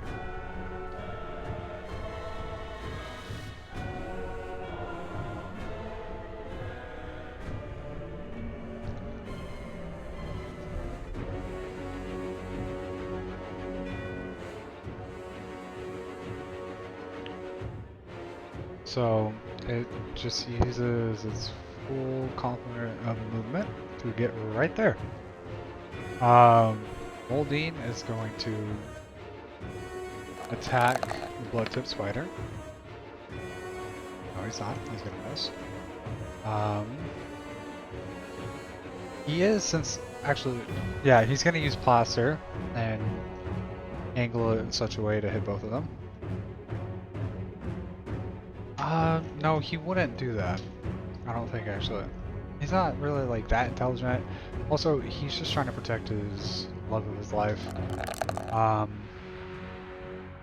And that dinosaur just kind of, like, came by and was like, hey, what's up? What's going on? Dinosaur hasn't really done anything. It's not a dinosaur. This looks like a dinosaur. Misses all 3 attacks. We still have all 4 creatures up, okay. So the Rokan is going to focus 3 attacks against the Chimera. I'm gonna do electric on all of these.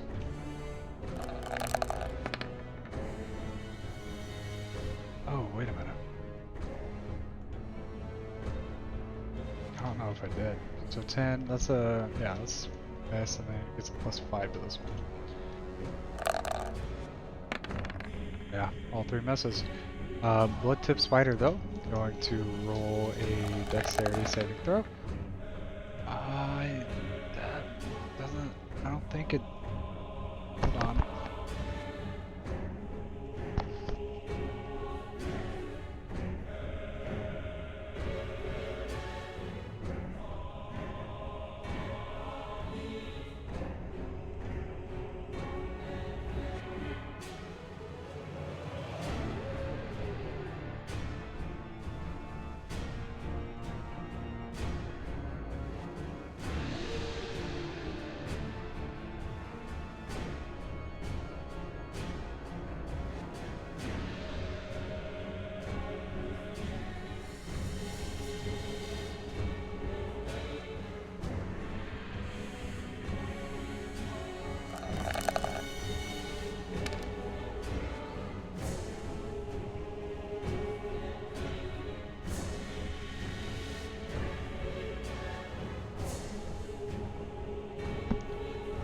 So the spider failed its dex saving throw.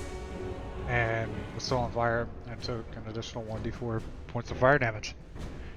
Killing it.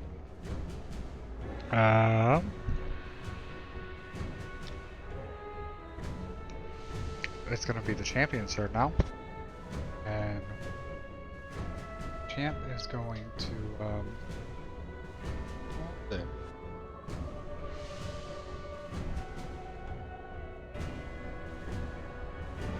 can the champ.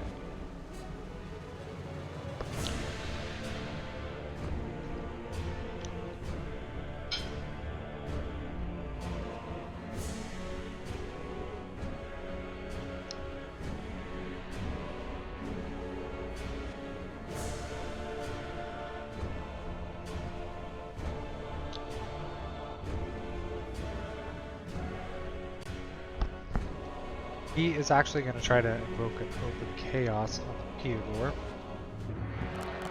Let's see what the Peogor does. Peogor fails.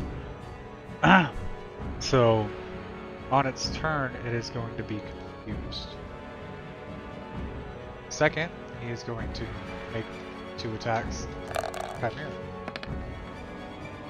Ooh, the first one's going to be 26, and that's going to hit. 11 points of damage down, say, to 16, and more attack on it. Yeah, that's gonna miss.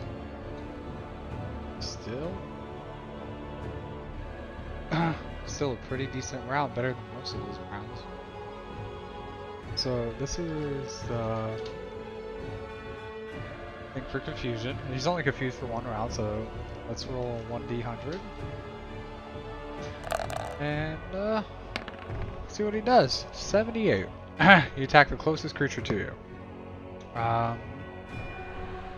This guy is actually flying in the air, so the closest creature to him is just going to be the Moldine, so it doesn't really do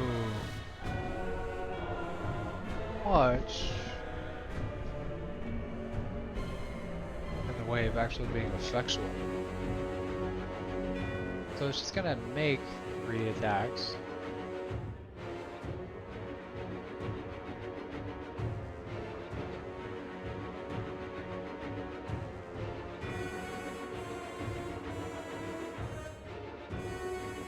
So first she's gonna try to slam with the tail. So 1d20. It's 19 to hit. I think that's a miss. Damn. That's gonna stop twice. That's gonna be a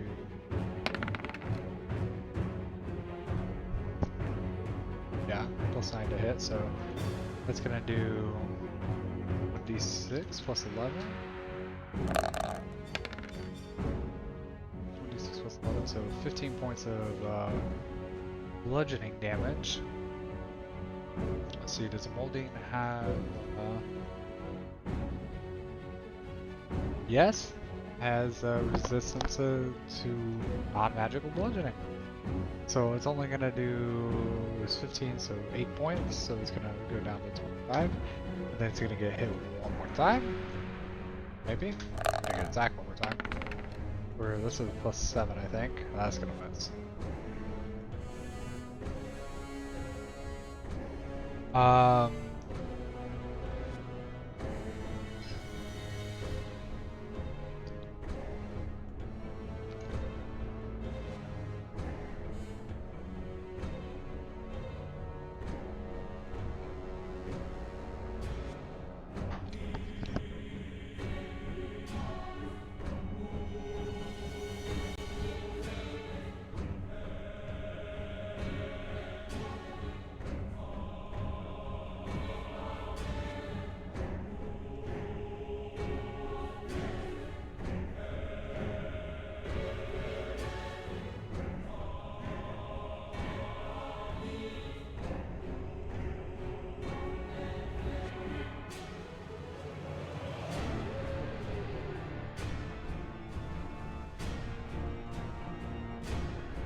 about that.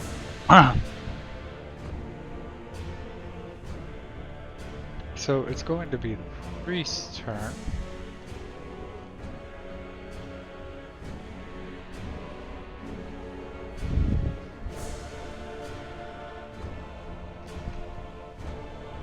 Technically, it is more than 5 feet away. Oh, you know what? While I have this slot,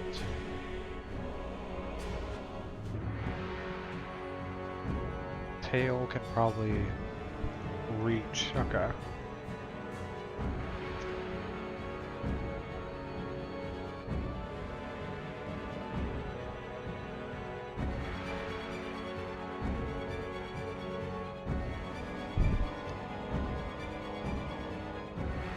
Right. That's what I was about to figure out.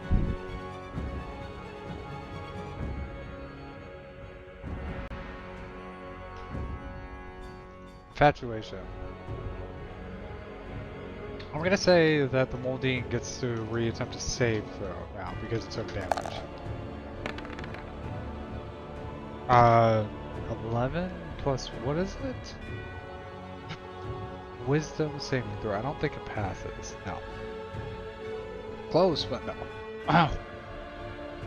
So now the sage is going to let's see.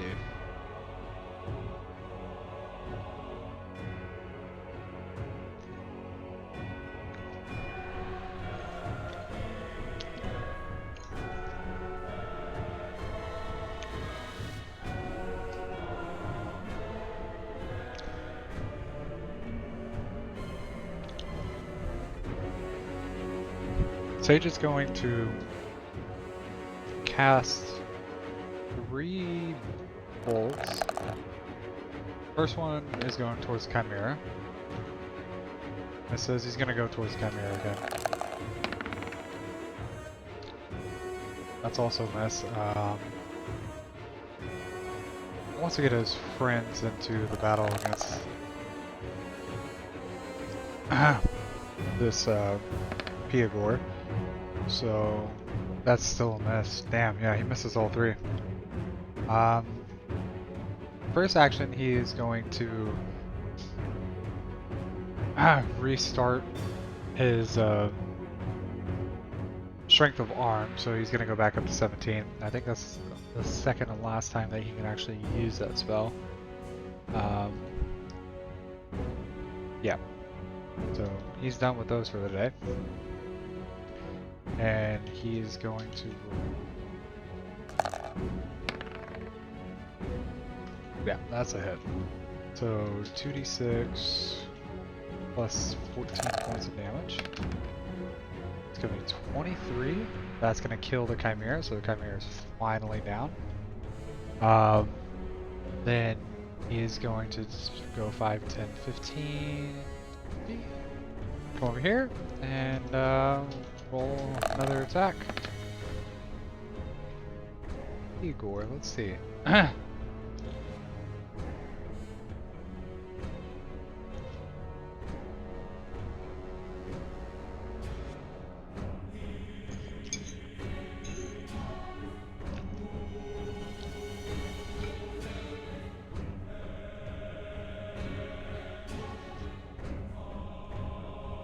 So this is a plus 16. Oh, that for sure hits.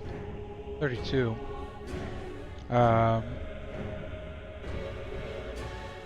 It's gonna do 2d6 plus 15 points of damage.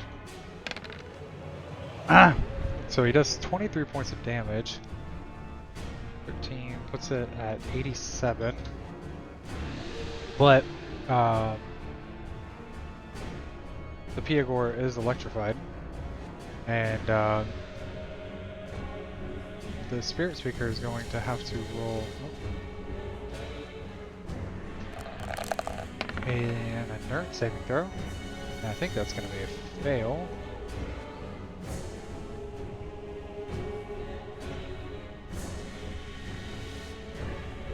Yeah, 19 endurance saving throw. Go.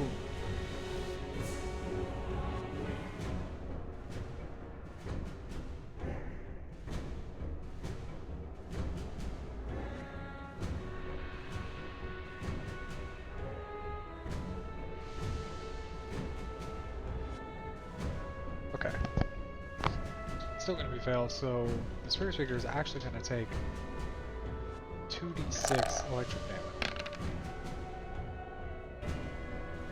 damage. Putting it at 26 points of health. Chimera is dead. Moldine is going to make... Well, actually, he's going to make the PA War, make a Dexterity saving throw. And fails, so it's going to take 4d6 fire damage. 11 points of fire damage. Dropping it to 76. It's going to make one attack. Rokan's going to go. And it's going to launch some fireworks at it. That's a 22 to hit. That's a miss. Jeez.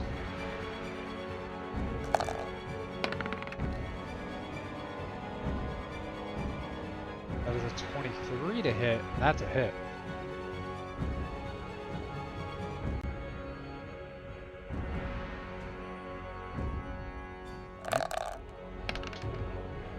Nice, 15 points of damage, puts it to 61. And then one more attack. No, Mary. That's a 5. That's 23. That's exactly its armor again. Gonna do 1d6 points of damage.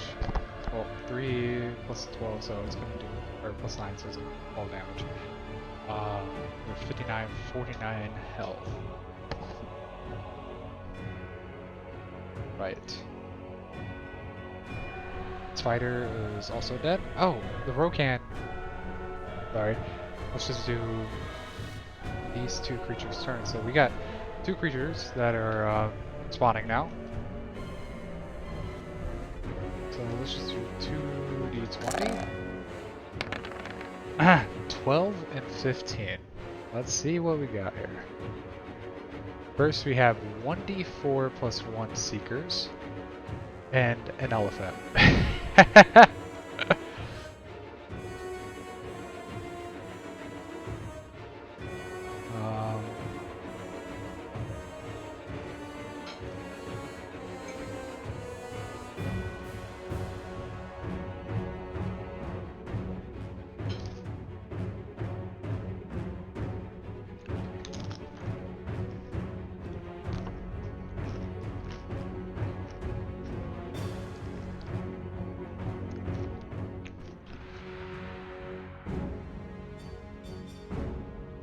Okay. So Seekers are a type of undead that are much faster than normal undead. So let's first quick. That's good. Download.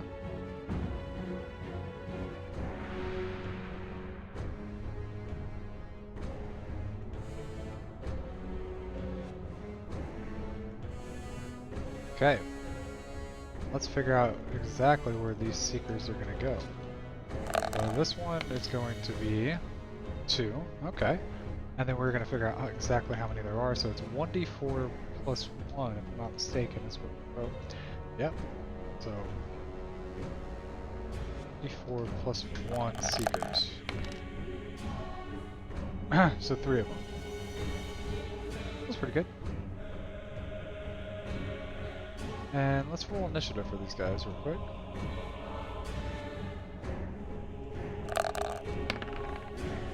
Three ain't shit. But they're a bit dexterous, so that's a total of 8. So they're gonna last again. And then let's get an elephant.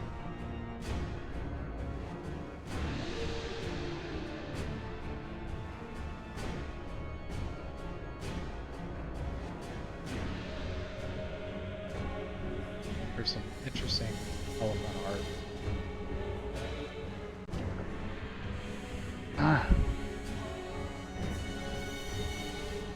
There we go. That's pretty good.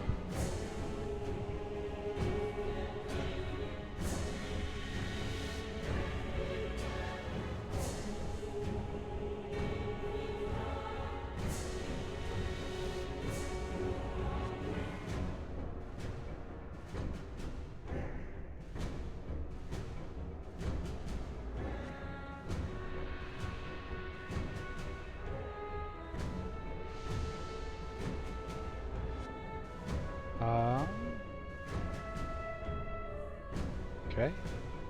Elephant coming right up.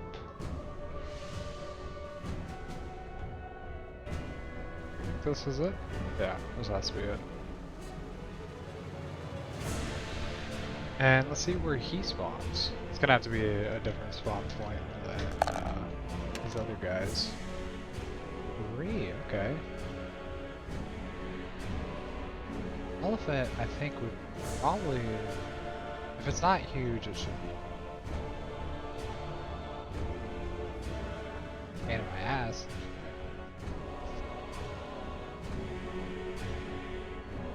Okay. Yeah, no, it should definitely reach. What am I thinking? And what does the elephant roll for initiative?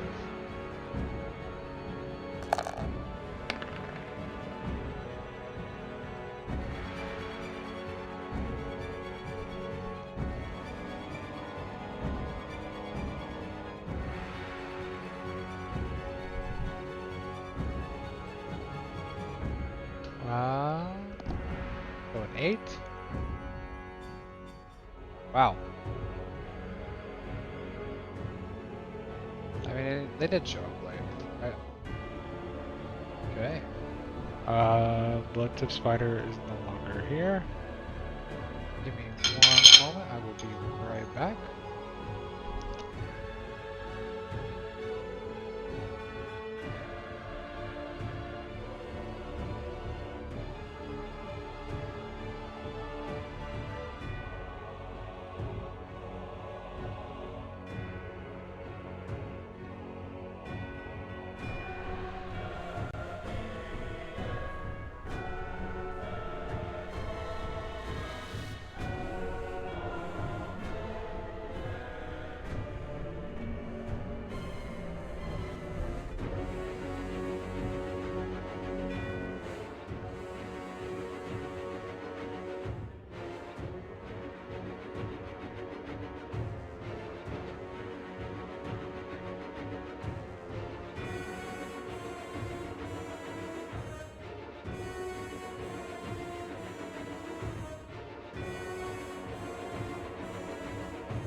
Back to the action.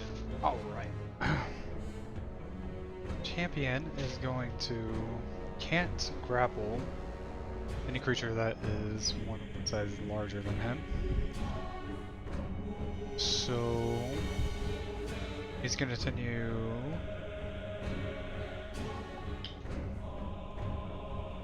Let's see.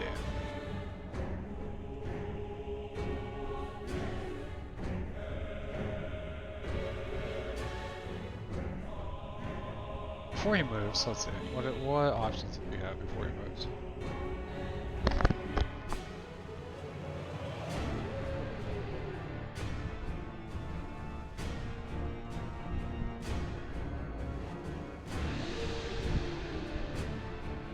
He's gonna cast... Yeah, this is a good one. Oh, maybe not. Strength saving throw.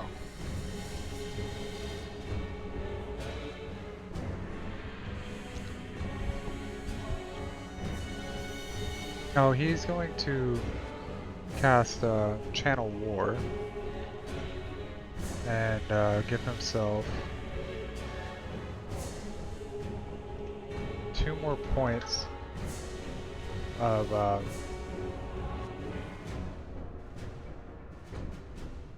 dexterity for his attacks. Oh, yeah, he has a magical quarterstaff, I would say. I mean, level 5. So it's a 10, but that's not good enough to hit, is it? Oh, AC's 23, so hit for a 21, but misses. 1d20, let's try this again. That's going to be a fail. And well, he had to move, so that's actually all he could do. Piagor, on the other hand, I don't really appreciate any of that.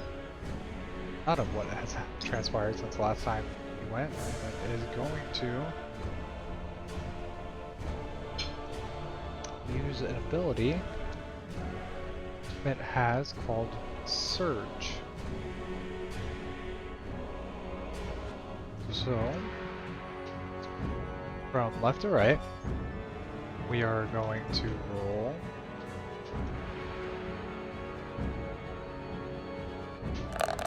endurance saving throws. So Spirit Speaker fucking fails. Sorry, excuse my language again. 9.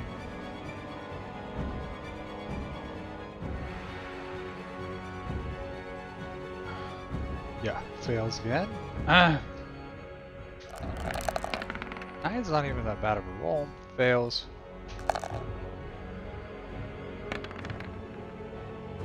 Fails. Wow. Okay.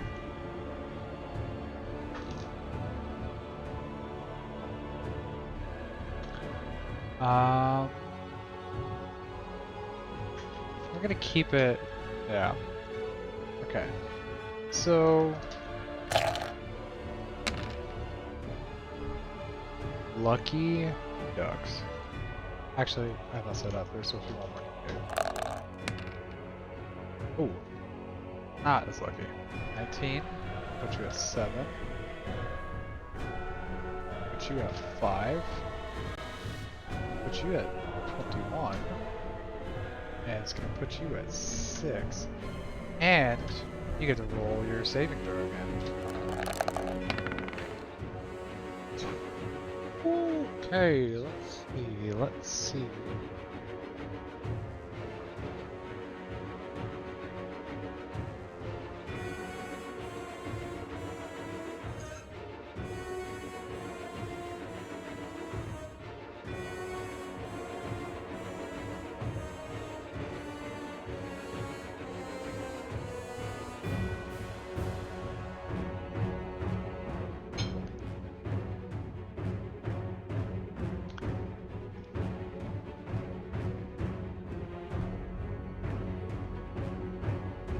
Wisdom doesn't have a high wisdom. Sorry, a lot of times I have to sit here and atrocity. Yeah, it still fails, but a lot of times I have to sit here and actually search for like different creatures, spells, or something, because there's so many different reference materials I have right in front of me. Then it's gonna try to stop at the moldy last time. Because he remembers how much it hurt. And that hits, actually. 1d6 plus 11, I think? I will confirm. Yes. 14, 7 points of damage. It's gonna kill him. Killed him. Alright. Jeez.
Okay.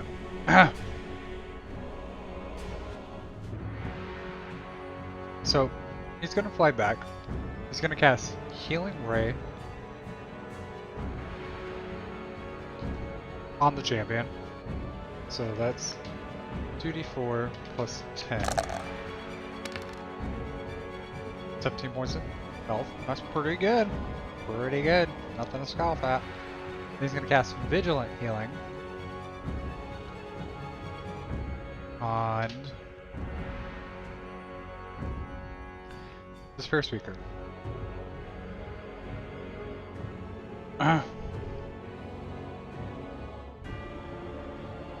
Once per turn. So every one, this is concentration spells. So at the beginning of the stage's turn, I can heal for another 1d4 plus wisdom score on this creature. So right now, he's gonna get 12 points back, putting him at 19. And that's his turn.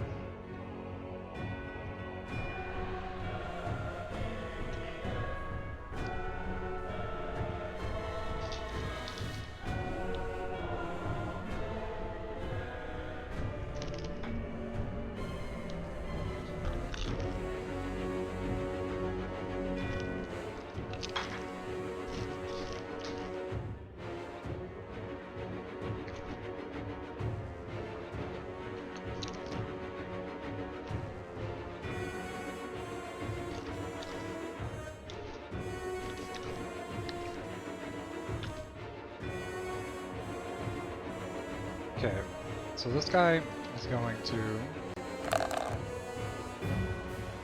try to hit 3 times. First one hits. Actually, 2d6 plus 14. It's gonna hit the first time, kind of out of a rage. Bring this thing to 25, and then it's gonna take, well, let's see, 1d20. This is gonna be an endurance saving throw. Fail, so he's gonna take 2d6 points of electric damage. So 8 points of electric damage.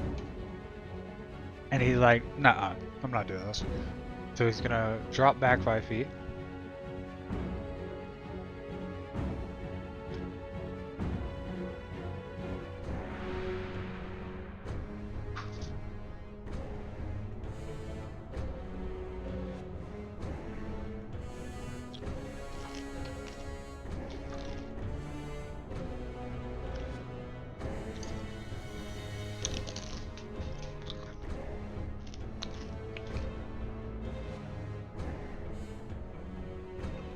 Excuse my chewing, you'll probably hear me eating the last little bit of my dinner.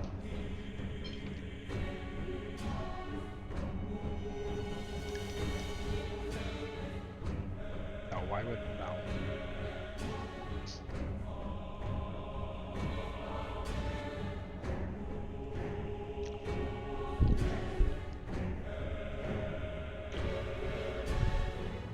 That actually should have disappeared a while ago.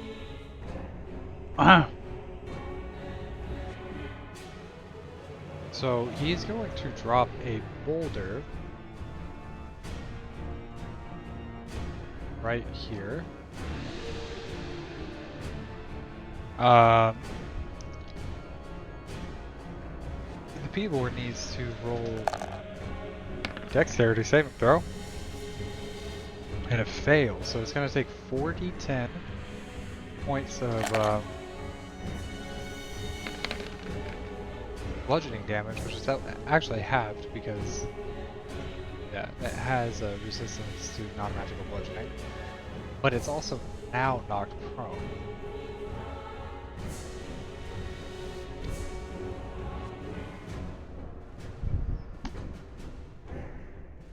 Moldine is dead. We're gonna have the Seekers go. Now the Seekers have a 40-foot. Yeah, they're like sprinters.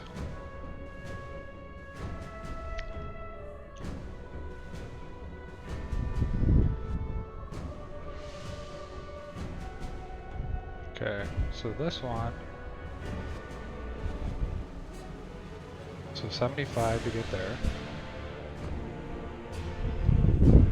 Then 80, that's 2. 85, 90, 95, 100, 105, 110, 20, okay. We're gonna go like 25.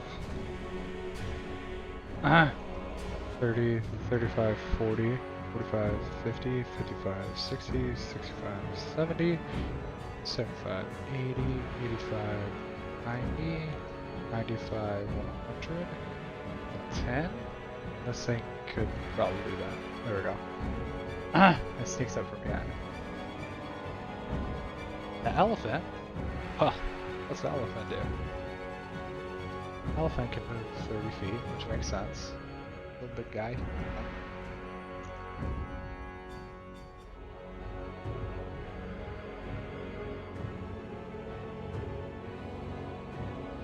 Who's up behind them? Over here. Can't attack this turn though. We did lose Moldine. So we are going to roll. Nope. Let's see what we get. What is that, a 9? It's a 9, right? Frostfang. We already had Frostfang, so... Add one of those, that's a lichen. A 3. Immolation Fiend. Okay. Now, where does the Immolation Fiend spawn? Oh, that's the initiative, so...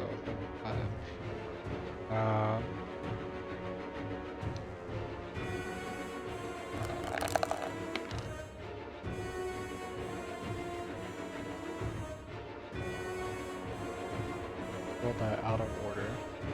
Roll out of order, it does not count.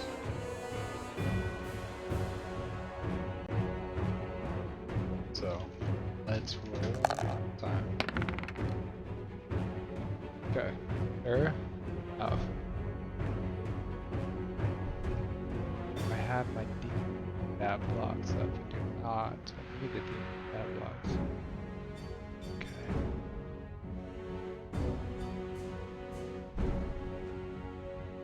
So it's gonna have an 18.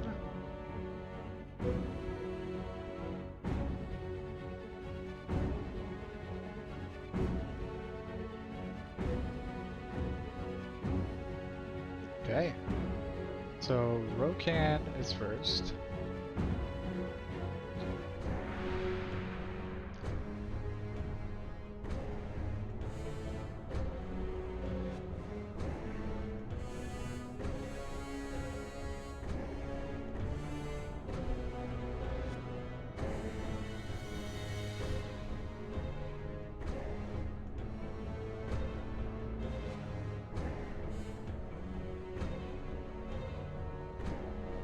It is, guys are immune though.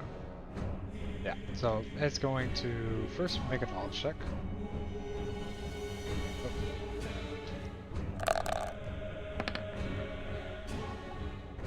It would know that it's immune to that, but also vulnerable to fire. So elemental orb fire. Which actually, guys are 16. 9, 17. Yep, that hits. So first guy, d6 plus 9. Defending, 14, 28. Kills the first one.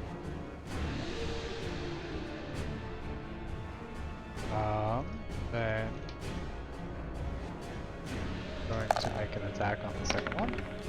That's gonna be a miss. And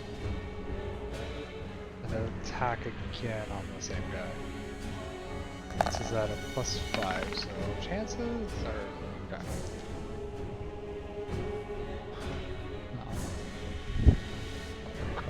Okay.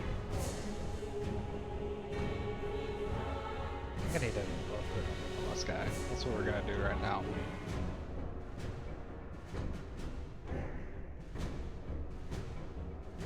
has 40. Ah! 40. Okay. It's gonna see them at the top and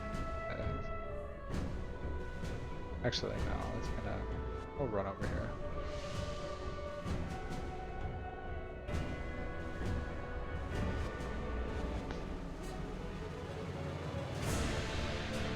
So this is getting close to being it, I think.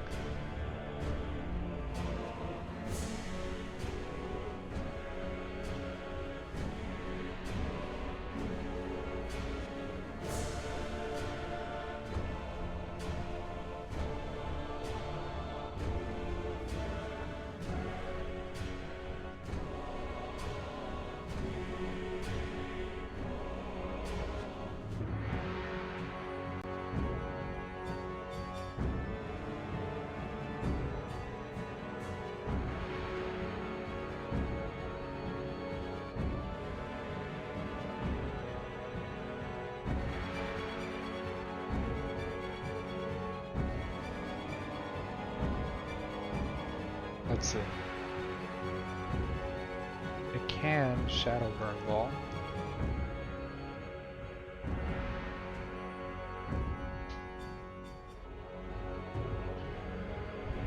So if it did that,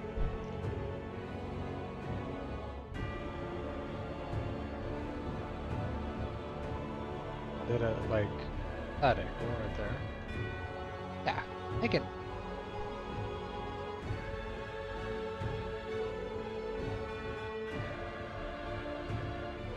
I could say he can create a ball that safely passes, hits these two without hitting him.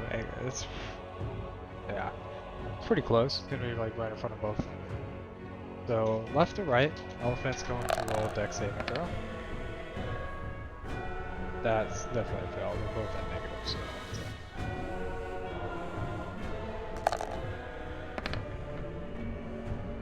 Ooh, but I think he's at a negative, and 16 is 16 is SCDC, and Piagor has a negative 2 dex, so yeah, they both fail. It doesn't really matter, so we'll do basic. 34 points of damage. That wipes this one. Clean off the earth, and 34 puts this elephant at 55. It's about 55. Then 5-foot step and attack with the staff. 8. I think. What is there anything else that that spell does? I don't think so. It just does a shit ton of damage. Ton of damage. And that's a miss. Don't think a 10 hits. Okay. Priest turn.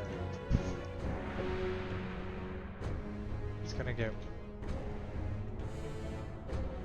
10 back.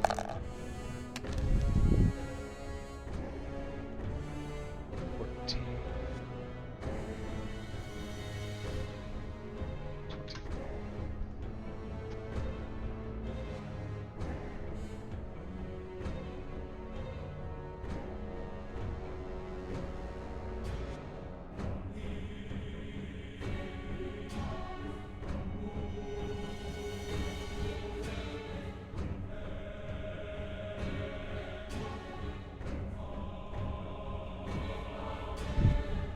Okay, so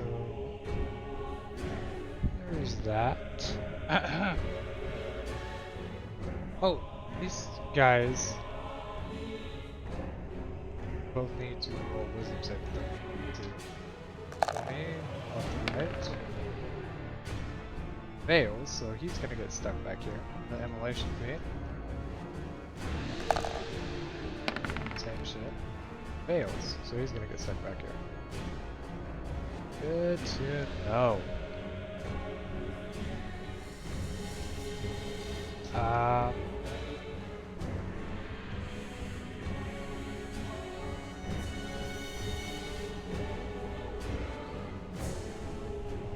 round action. Nope, that's concentration. There's a lot of waste. Vigilant. Healing.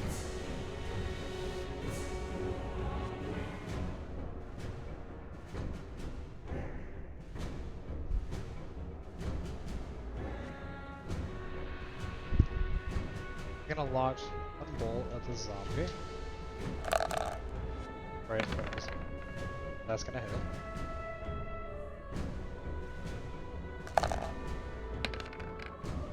16 points of damage. That guy is still up. Yep. And then he's gonna just second one up the same one.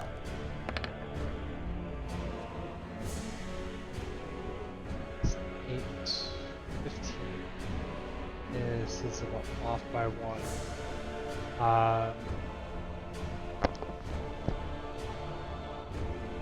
He was flying, but he was like flying just above. He's been flying this whole time. He never said he landed, so.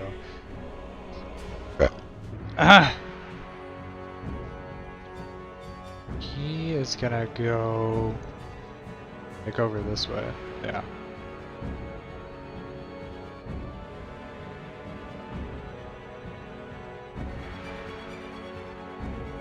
The Dwarven Spirit Speaker is gonna be like, handle this giant creature.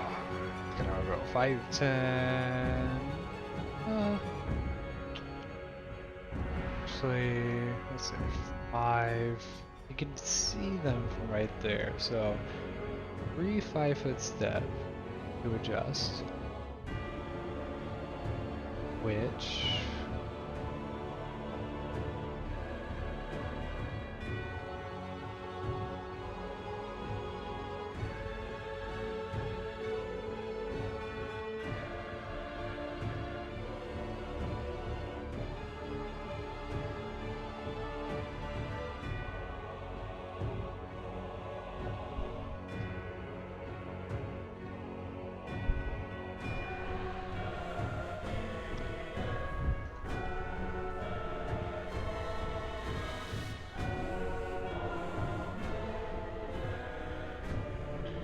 He is going to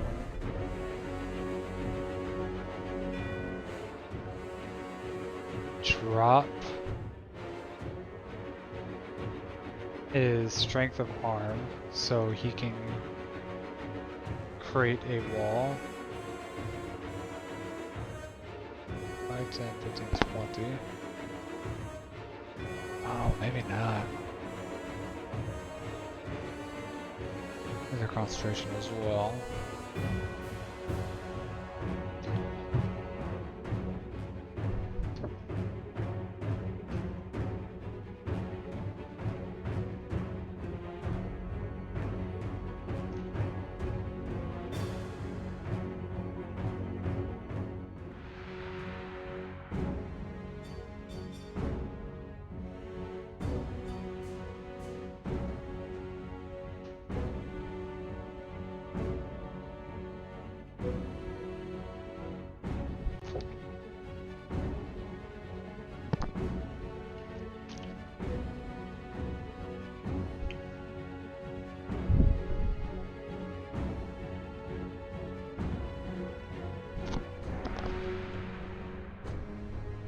He's going to drop a boulder.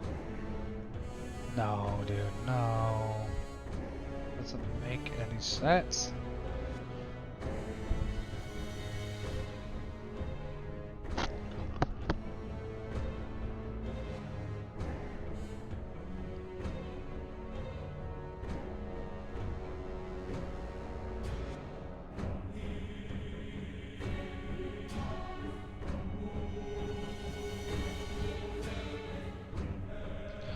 He trusts in the sage to continue healing him.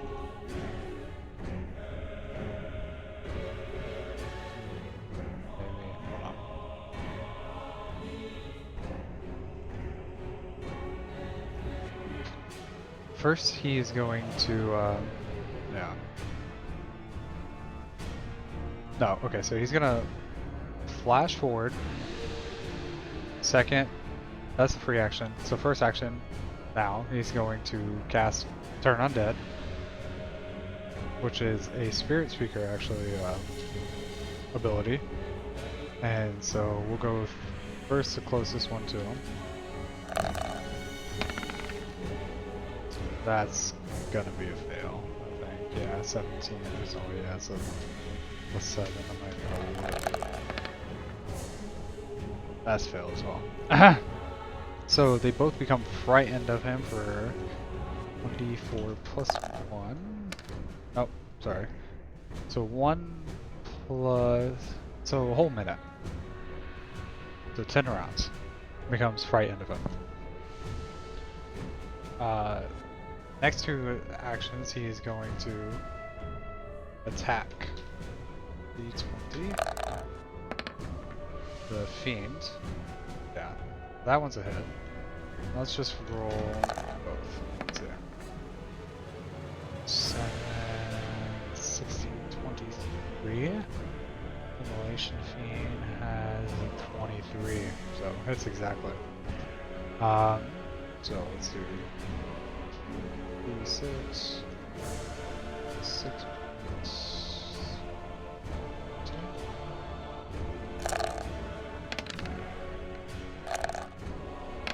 2 and 20, so 43 damage. 89, 49. With those two attacks, the body of the creature becomes, like, bursts into flames as the blood like kind of rushes out of it. And yeah, that's gonna be his turn. Both of these guys are gonna have to roll. Do the one closest first. 11. Wait. Okay.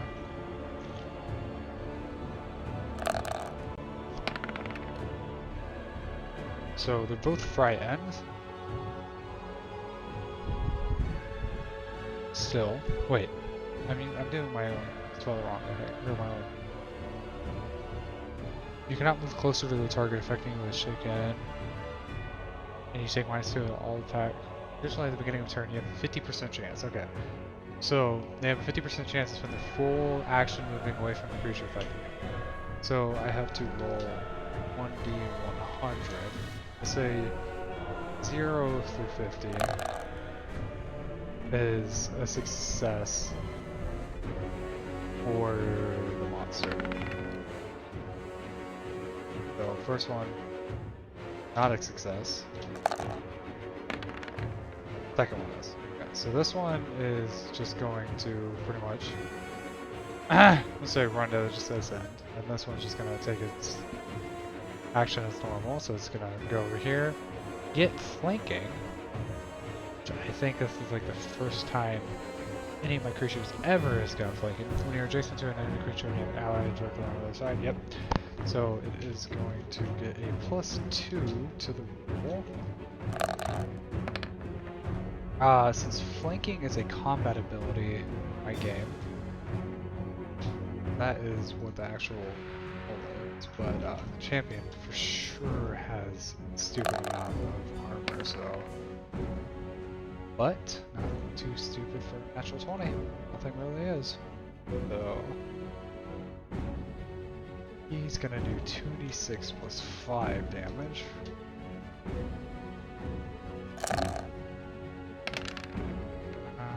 Okay, so 11 points of damage.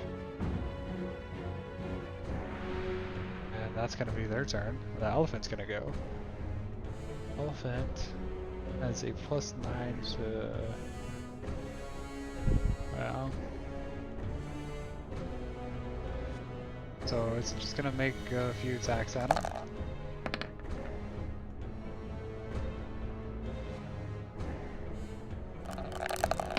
Second attack. Third attack. All of them miss. Yeah, because it's 9, 7, it's +9 +7 +5. It was all miss. Yeah. Okay. It is Rokan's turn now, and are we... The Peagle is dead, right? So we have... Yeah. Okay, so we are going to determine our next creature we're bringing in. And we already did 9 for sure. 2, we just did 2, didn't we? The 2 is Immolation Vein, so... 6. We've done a 6. I think roll 20 is broken. 4. I don't think we've done a 4. No. Okay. So that's going to be a Neferent. And 1d2 M's. So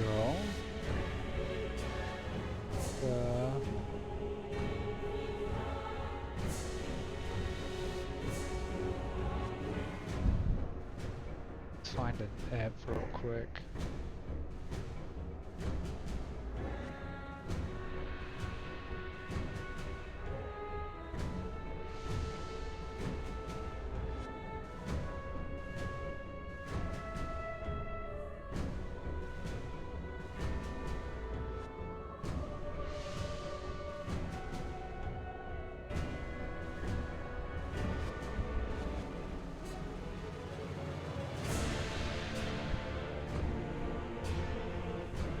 Okay.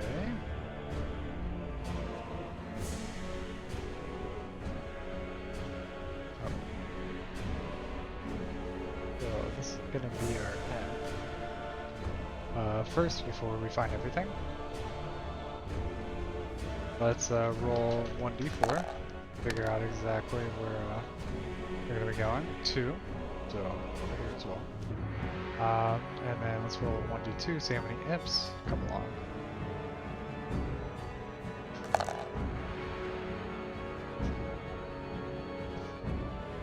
2. Okay.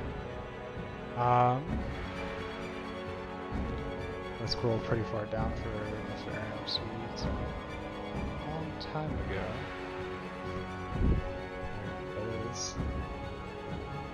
So they're almost gargoyle looking, but they're still kind of small like imps.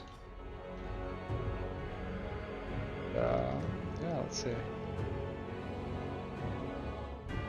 Alright. Let's do the Neferent imps. Initiative real quick. 13. And this is going to be the normal imps. 10.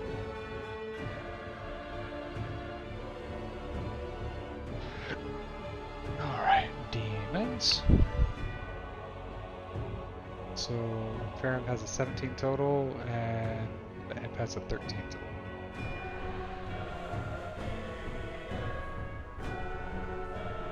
Plus 3, which I think is less than, or, yeah, okay.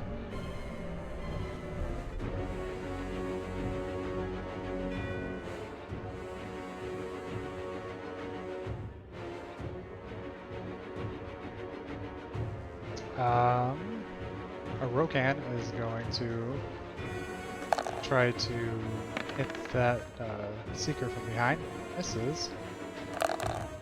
I'm gonna try again because he feels like that was just bad luck, and it was, so he's gonna hit with a second attack. That's gonna be with a +9, puts it at 15, double damage, and that thing is dead. Then it's gonna take a 5-foot step, and it is going to use the elemental orb again, but it's gonna be cold damage, it's gonna miss, unfortunately.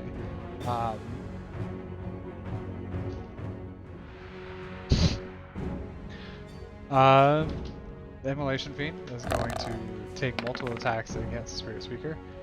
A 21. Does a 21 hit? Let's find out. Does a 20?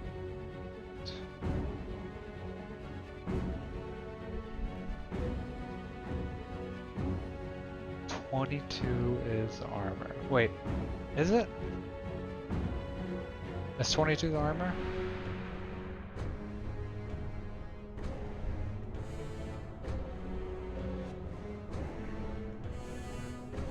Unarmored hardiness. I think it is armor. Right, because it's 5 plus the strength, 10 plus the dex, 13. Yes, it is 22. Alright. But the Immolation Fiend also has... Wow. Bad luck. Immolation Fiend has bad luck. That's crazy. That's gonna be its turn. You know, sometimes when I'm doing these arena battles, I legit have the worst luck for my monsters, which sucks because I'm a GM by heart. Like, that, I just needed an 11 to hit. 11! Which granted is, what, 11, 12, 13, 14, 15? 16, 17, 18, 19, 20. It's a 50% chance for me to hit 11 out of 3. And I was like just barely touching.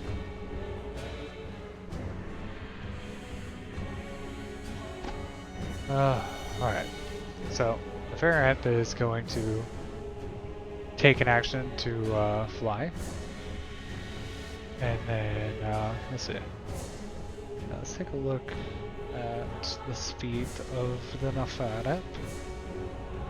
It's a 40 foot. 40 feet can get it right there, right? That's where I just had it? Yes. And then from here, it can launch a firebolt at it. So.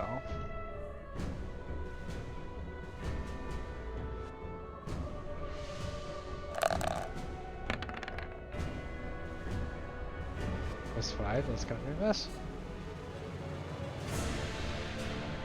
So it's gonna be Champion's time as well.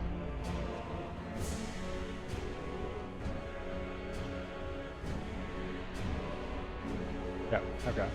Champion is going to doesn't mind just holding off the elephant for a little while, but if it can kill it, it will kill it. So let's see if you can kill him. Grasp of Shadows.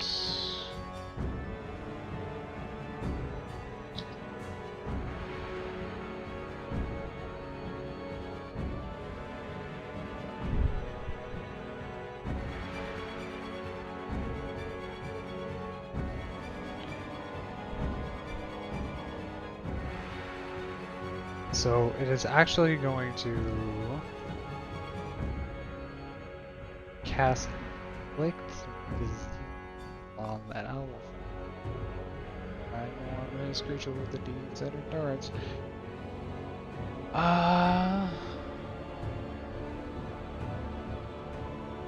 Yeah, he's just gonna make some attacks.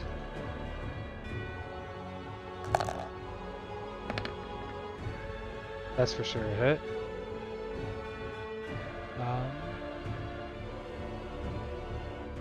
It deals 1d8 plus 8. It's a damage. So 15 points of damage to the same. It's going to drop it down to 50. It is going to attack again. That's 19. It's almost exactly a hit, just over a hit. Dealing 10 points of damage to it, and then 1d20, the natural 20 right here, 15 plus 4, yeah, just over again, so hits all 3 times magically, dealing a pretty decent amount of damage.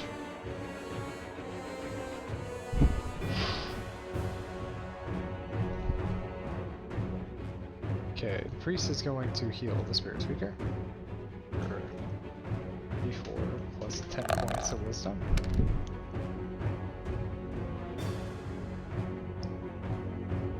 So this is going to be 14 up to 39. I don't think it did actually go up to 39. 35, okay. Um,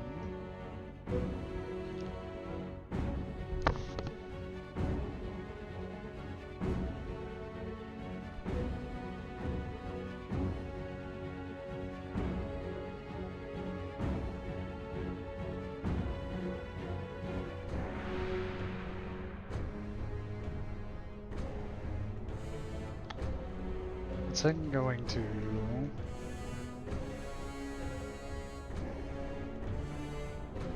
Because it's flying above, and the angle is pretty, yeah. I'm gonna say it doesn't get a -2 for shooting at it, but it does miss regardless.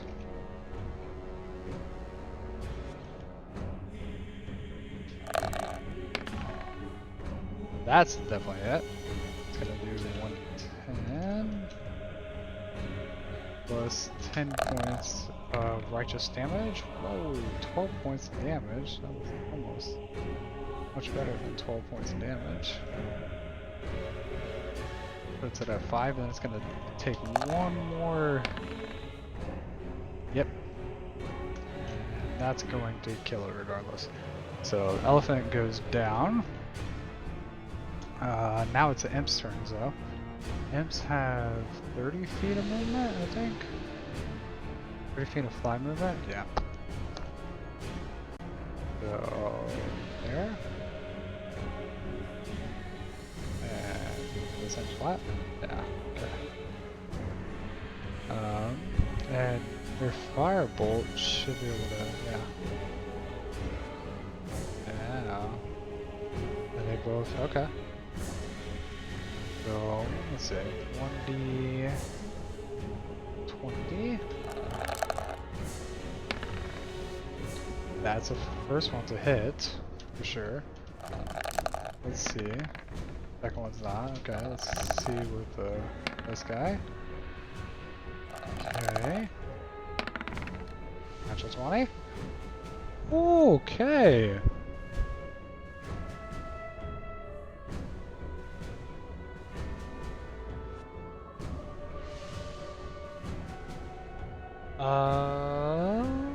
The second one actually misses, so only gets it once. 1d10 plus 4.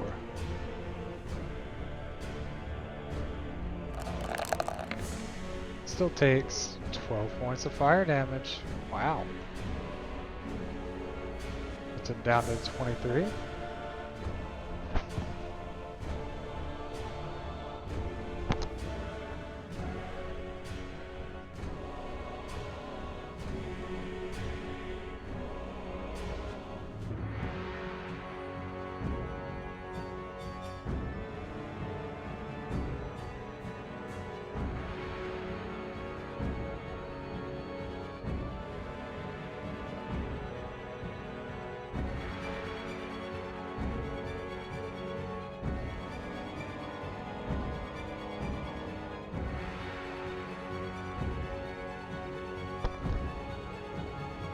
So, I'm just gonna roll.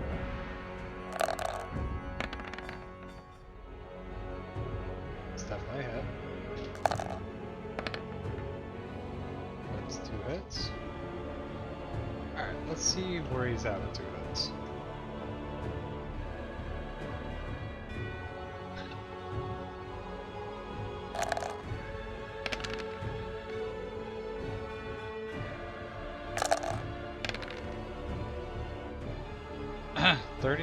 So this thing has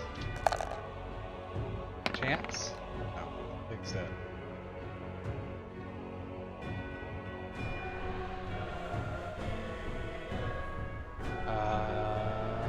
This will... I don't mind this invocation spell. I think the battle sphere is what I want.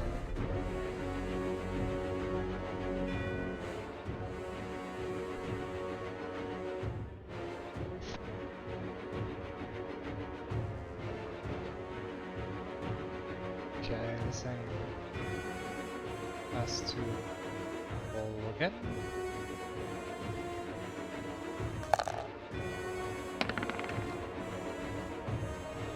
Oh, 84. We're gonna say he runs off the map and I'm just gonna give it Elephant is dead. So this is our last complement of creatures. We are going to choose. Well, let's see. We need 3d20, right?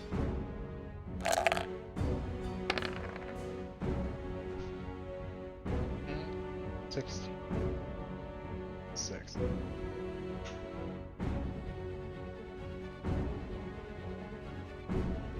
Get a basilisk. Let's pull 2 of them.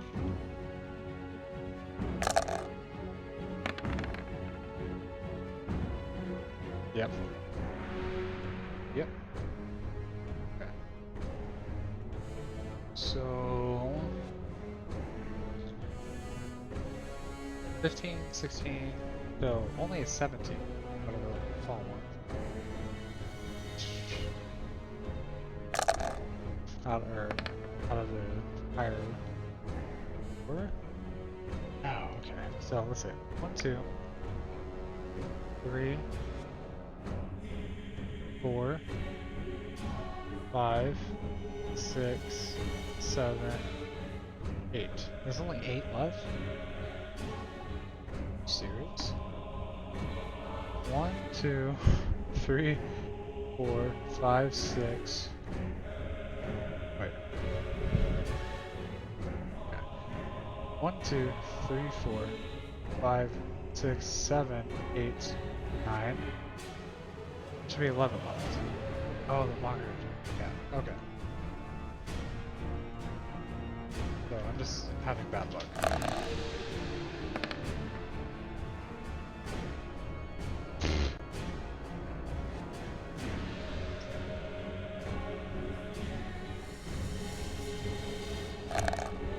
There's 11 left. There we go. 17 is 1. One more that we can add. It's a scary one, to be honest. So, these things attacking them at the same time might finally look a little bit.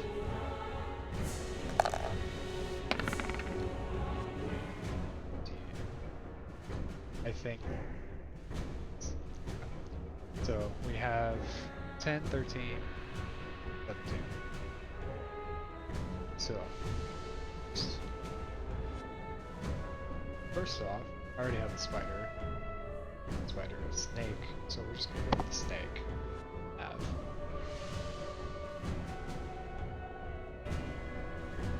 Yeah, first off we have basilisk.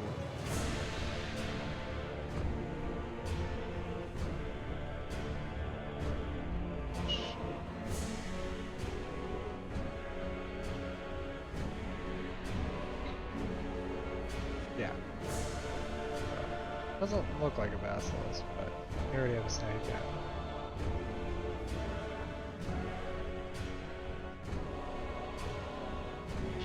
Some time putting together tokens. Second is our dark fiend. Let's roll now.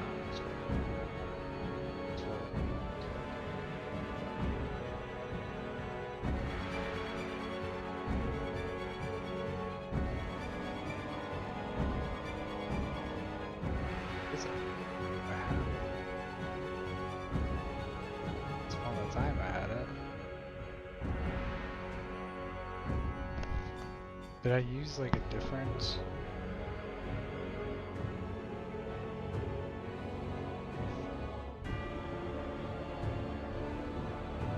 Did I use that? I probably used this one. Okay, we'll just use this one then. So that's our dark fiend. A specter of nature or ghost of nature. And then our last one is our Hornix, or hulking Hornix. One of our major bosses of this area.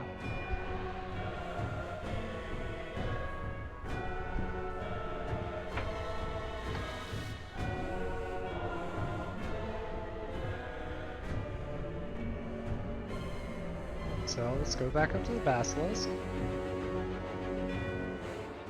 20. Pretty good. That's those 20.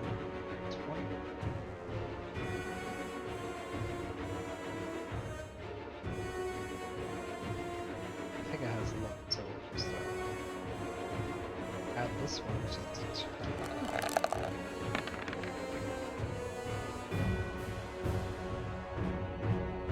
and so that's going to be 17.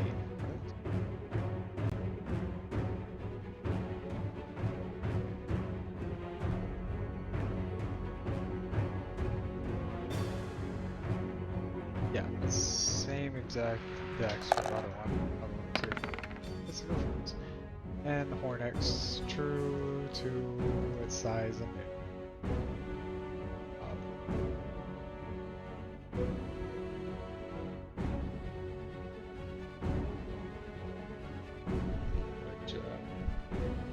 Is it 1? Adjusted 1. 1 is adjusted.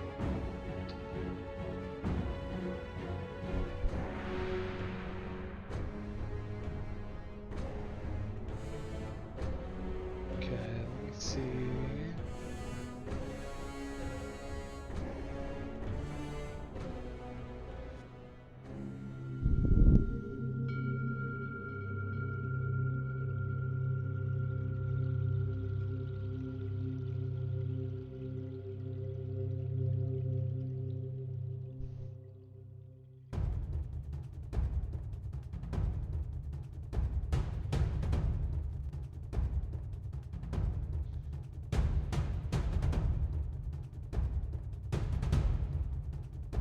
So look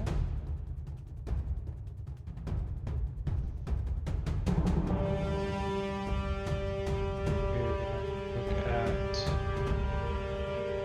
range is 40 feet. So I'm gonna use one action to move over here. Second action to try to hit the end. That's 18 to hit, for sure it is.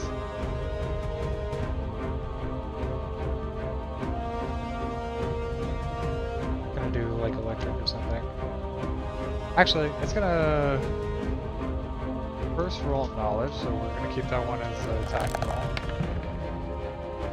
Knows its knowledge, so it's gonna go with the cold. The cold's gonna hit. Actually, it's not, because if he sees it grading towards him, and he's gonna use his reaction to teleport 30 feet. She's going to teleport over here. Guy's gonna take. Actually, he can't. I'm gonna say you can't take a free 5 foot 7 through any moves. Write that down.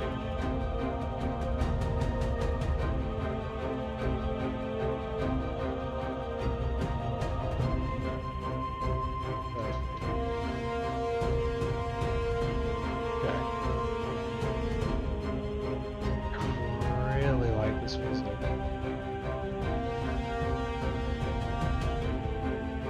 I'd like to take a picture of it.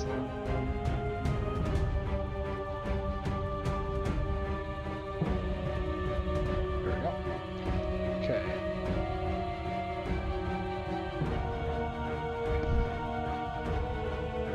So he's going to ready a base action. Another cold spell if he sees a Neferum. Jones facing. Basilisk is going to go. Basilisk. That's 30 feet of movement. So that's 10, 15, 20, 25, 30, 35, 40, 45, 50, 55, 60, 65, 70, 75, 80, 85, 90.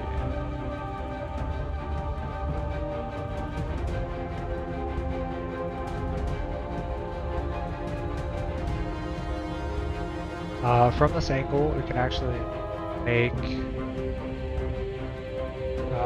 no, it's going to...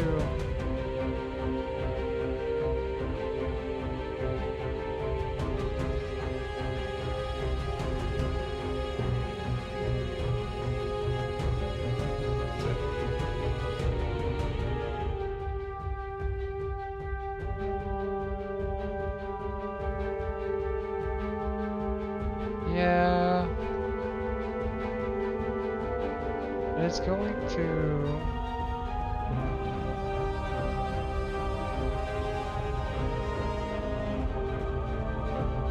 teleport right here, and then it's going to use its Screech ability.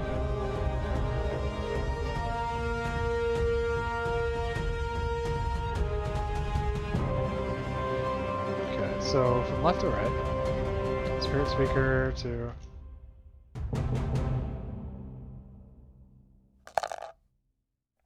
Spirit Speaker to Rokan.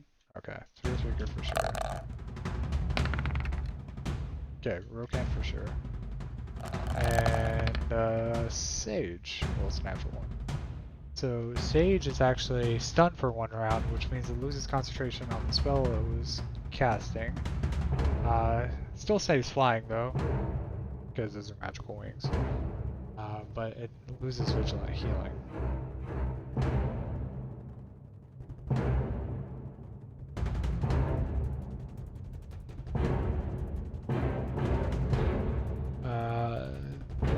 Ghosts can move in and out of objects.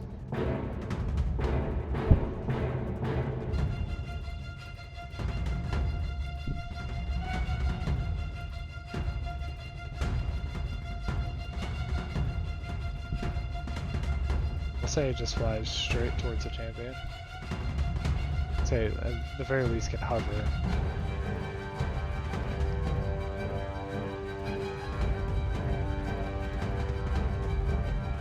.30-foot fly? Yeah, okay.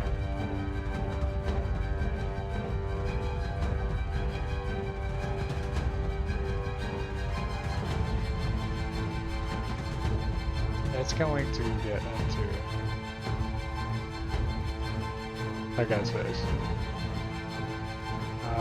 He is now going, so he gets to roll.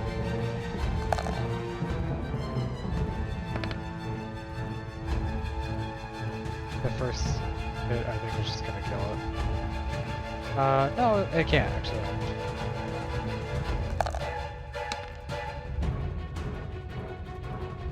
Okay. Let's see. Yeah. Okay. Now it's for sure dead. It takes a minimum of 9 damage. It only needs 9 damage to kill it. So, yeah, this thing is dead.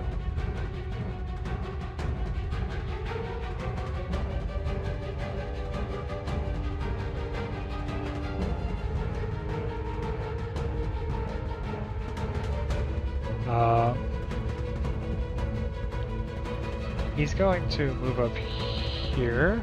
Second action, third action, attack this guy.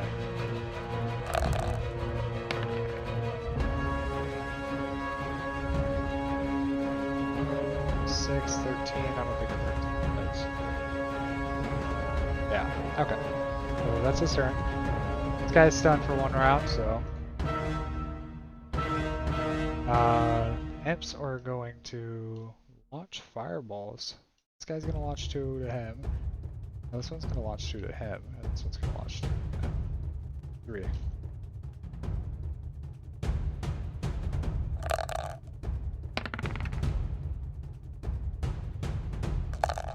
So these are all Spirit Speaker. So it's 4, 2, and 0. Those hit. Rokan. 1. 18. That's a hit.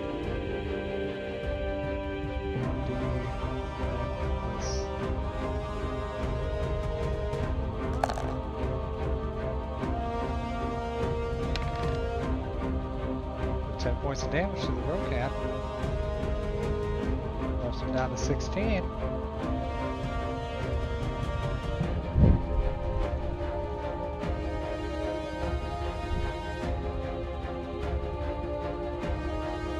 Oh, actually 11 points. And then, let's see. Either way, it's gonna be a mess.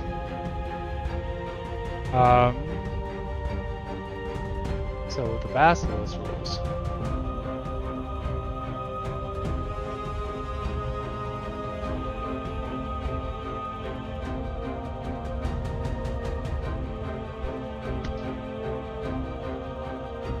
gaze. Any creature that is within 30 feet of the basilisk must avert their eyes, succeed an endurance saving throw,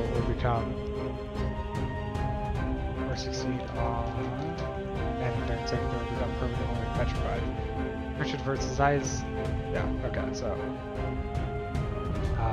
he's going to step up. I'm going to say he only has 2 more rounds of his channel battle and then 3 more of the other one. No, I'm going to say it's 1 and 2. Yeah, okay. So first, let's just see if he hits. That would definitely be a hit. Well, we are going to increase our armor because we already tell that's a kind of an issue with our armor.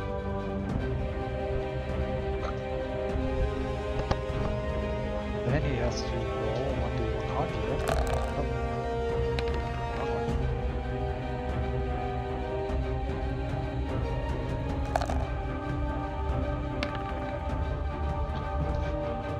98, I don't think hits. We say 1 through 50 succeed, 51 through 100 is a fail. Right? Or is it the higher numbers a success? I will figure that out later. Right now, I already was going with a lower amount, so concealed.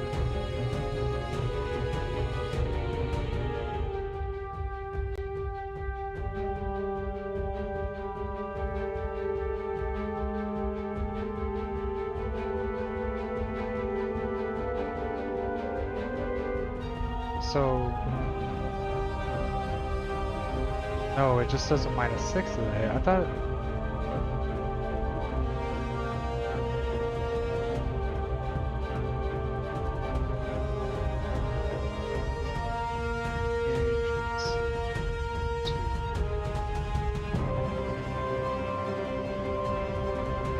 Okay.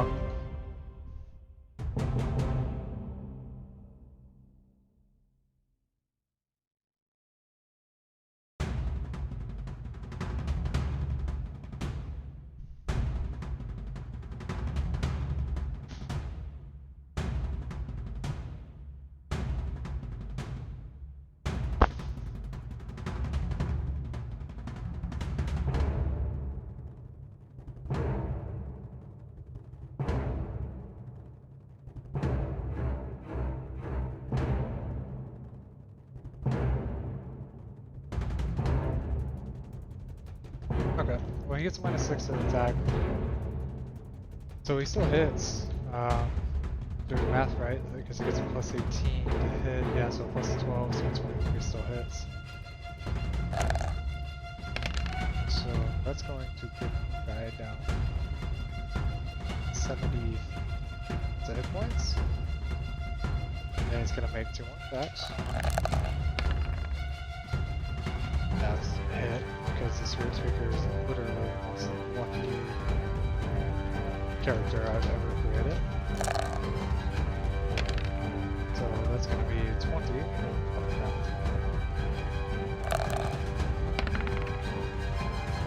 There's got to be some kind of drawback. I don't know. We're going to just keep working on nerfing that.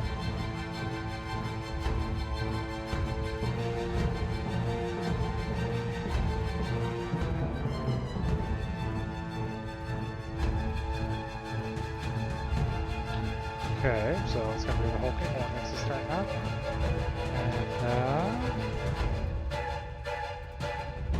And they can go.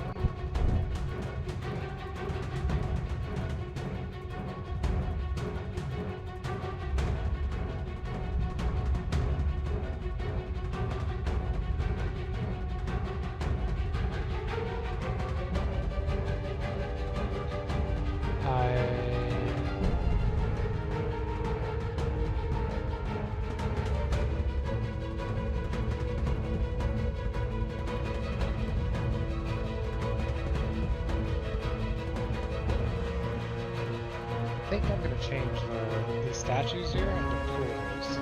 So, or maybe over here. I can have, yeah, I can have quite a bit. I can do over there too. There's no reason for me not to be able to do.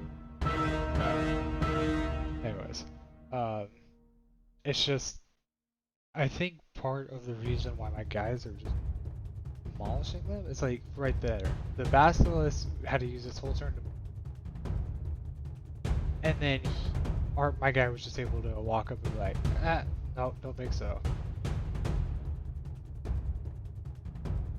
So, we'll see though. So, Hornex is 25 feet, so it's gonna go straight up like that.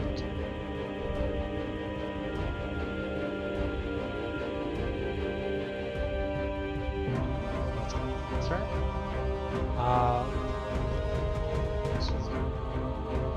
Turn around, cast elemental form at the fair. Hits, dealing 3/6 points. Actually, no.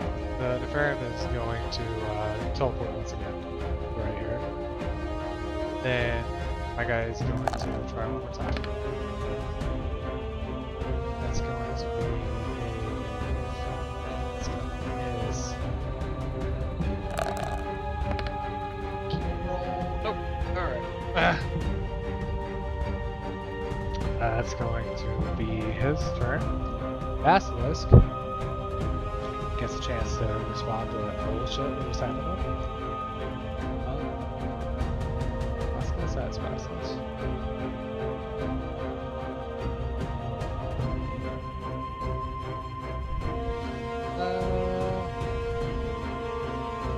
Hold on. That's kind of stupid.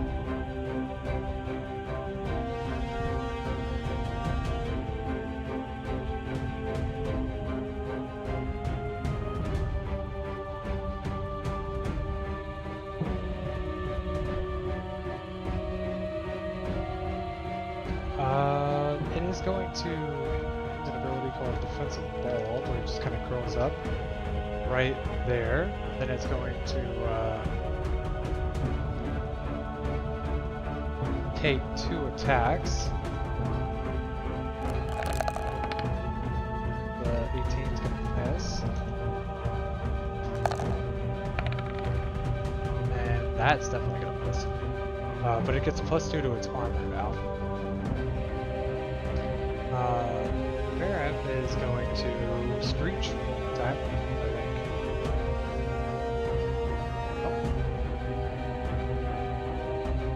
Oh, really?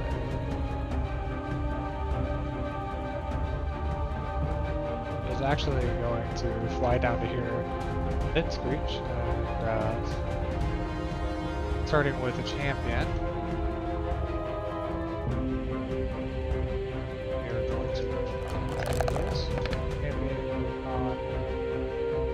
That is probably fail, so it's going to stun actually. Which may be huge.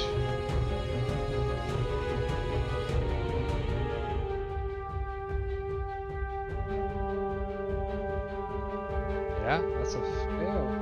Wait. +4 is a 13. That's exactly what he needed actually. So Rokon is going to go down. That's definitely a fail. Then the priest rolled an actual 1. And yeah. Damn, so these two are stunned. This one's stunned again. It's no healing. Oh, shit.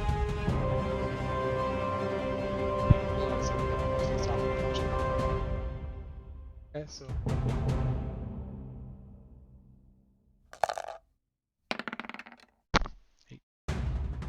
No.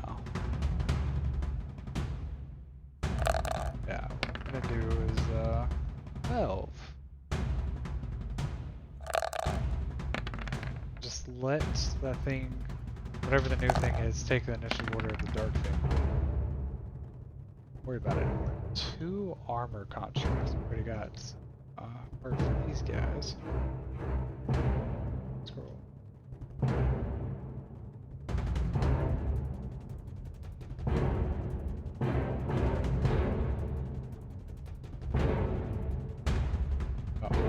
But we will, yeah, let's see where they're going to be spawning though. Ah, exactly where I was supposed to put them.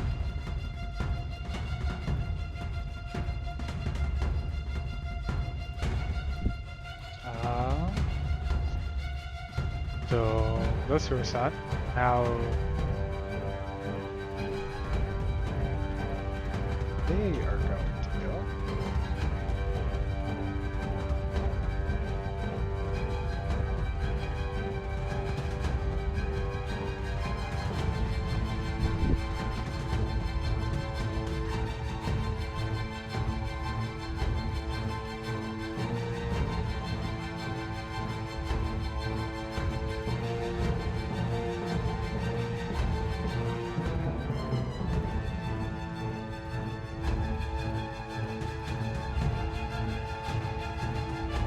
They only have 20 feet of movement, which makes sense. It's kind of like hulking armor things. So 30, 30. This guy's right on his heels.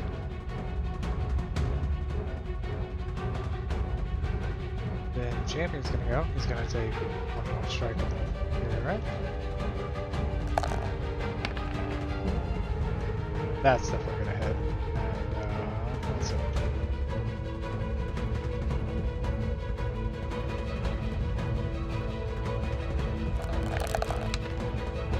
Does 9 points of damage.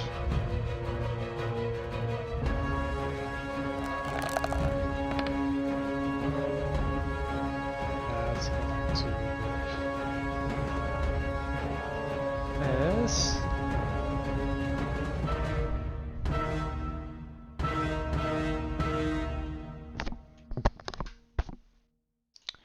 Yeah, then he's going to, more. Yeah, fucking misses. Okay, Sage is unconscious or stunned. These guys are going to rain fire bolts in this guy's direction. And, he's stunned. So, he's going to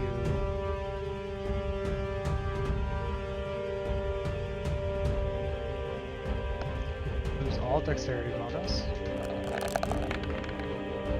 So the first one's first attack's definitely going to hit. That hits, okay. Then it's going to do 8 plus 5 points of fire damage.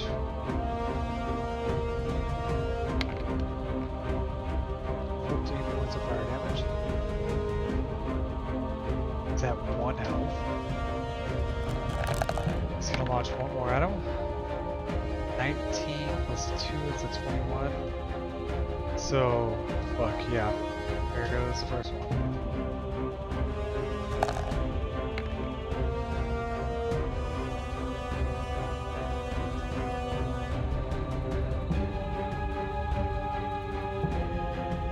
Four plus 5, 7, 9, so he's gonna be let's do that. So the second one is going to launch all these at the Spirit Speaker.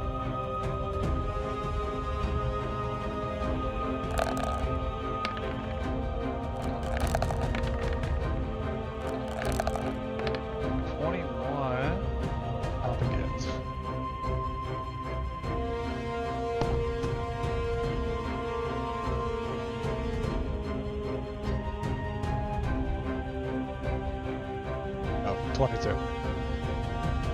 Now it's going to be the Spirit Speaker's turn, though, and he is going to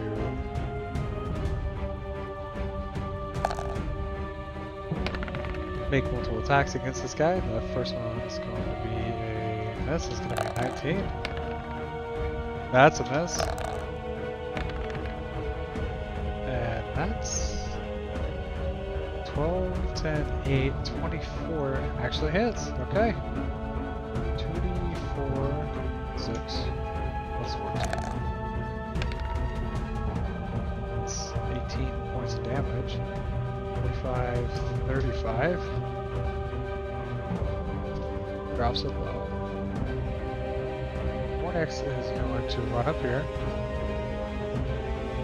Then I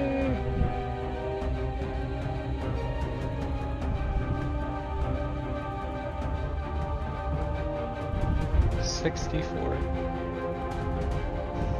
Yeah.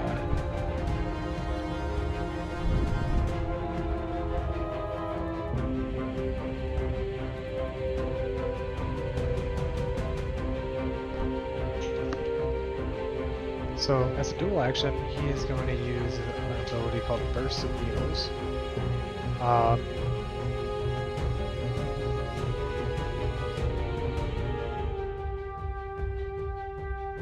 Which, while stunned,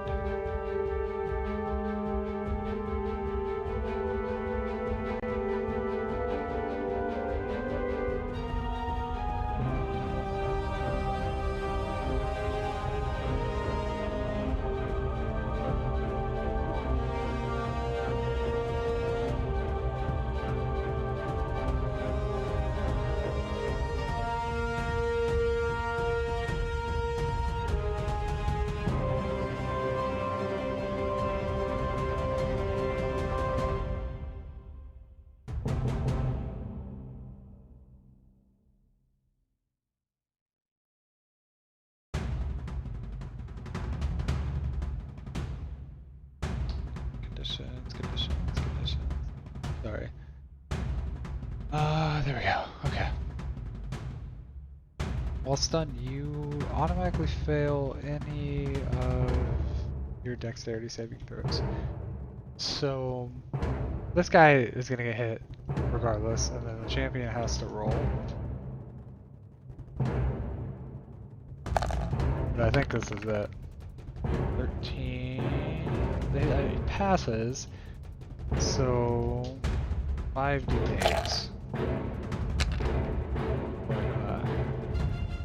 14. Yeah. Minus 14. Minus. Oh. That's 28.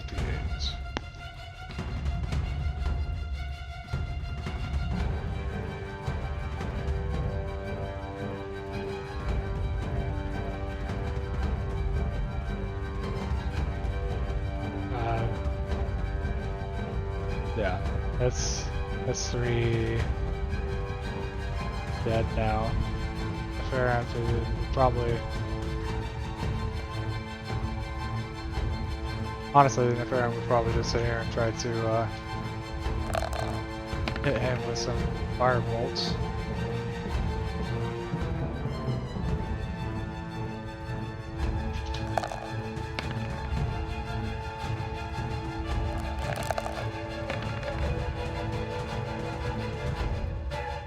Constructs would come.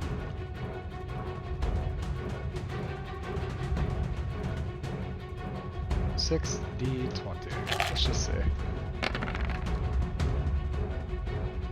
Natural 20. There we go. That second one. That second one miss. That second one would also miss. So 2d10 plus 5. 11 points of damage, so drops it down to 12. I would say there'd be a hope for it to run. Or hope for him to run, but that's about it. You're not doing anything else really besides running. Oh, you know, the Basilisk should have reach.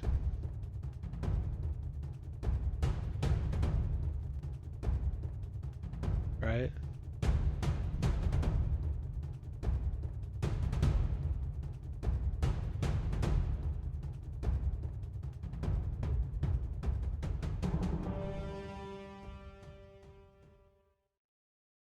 Well.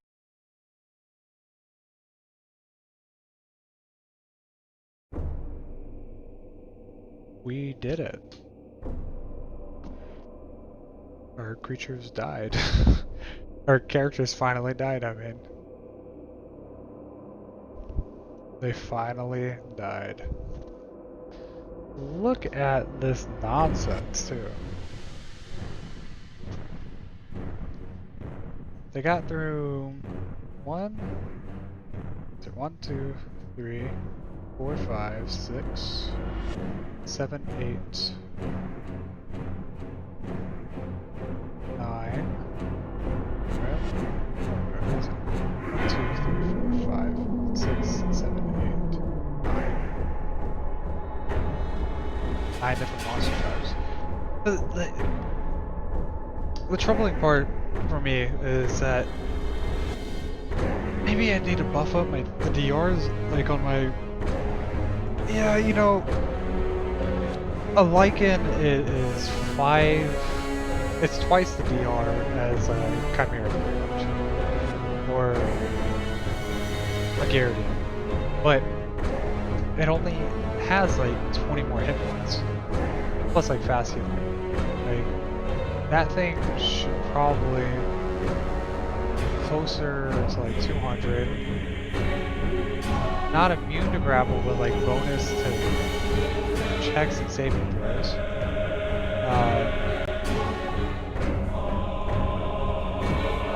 Yeah, I already.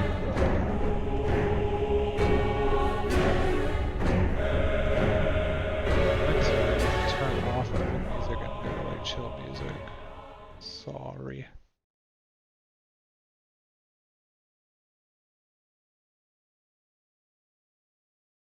Spring morning. No, thank you. Infinite Town Melody.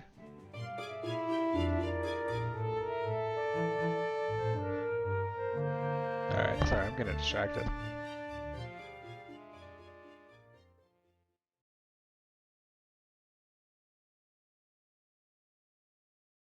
Yeah. Well, let's buff the health real quick. I remember of the Lycan. We're gonna get it close to. We'll do 185 for right now. Nearly double its health. I mean, I did add health in the game, and then I add fast healing, which fast healing I think, yeah, I think both of those are probably pretty excellent additions to this character. Or this monster, I should say.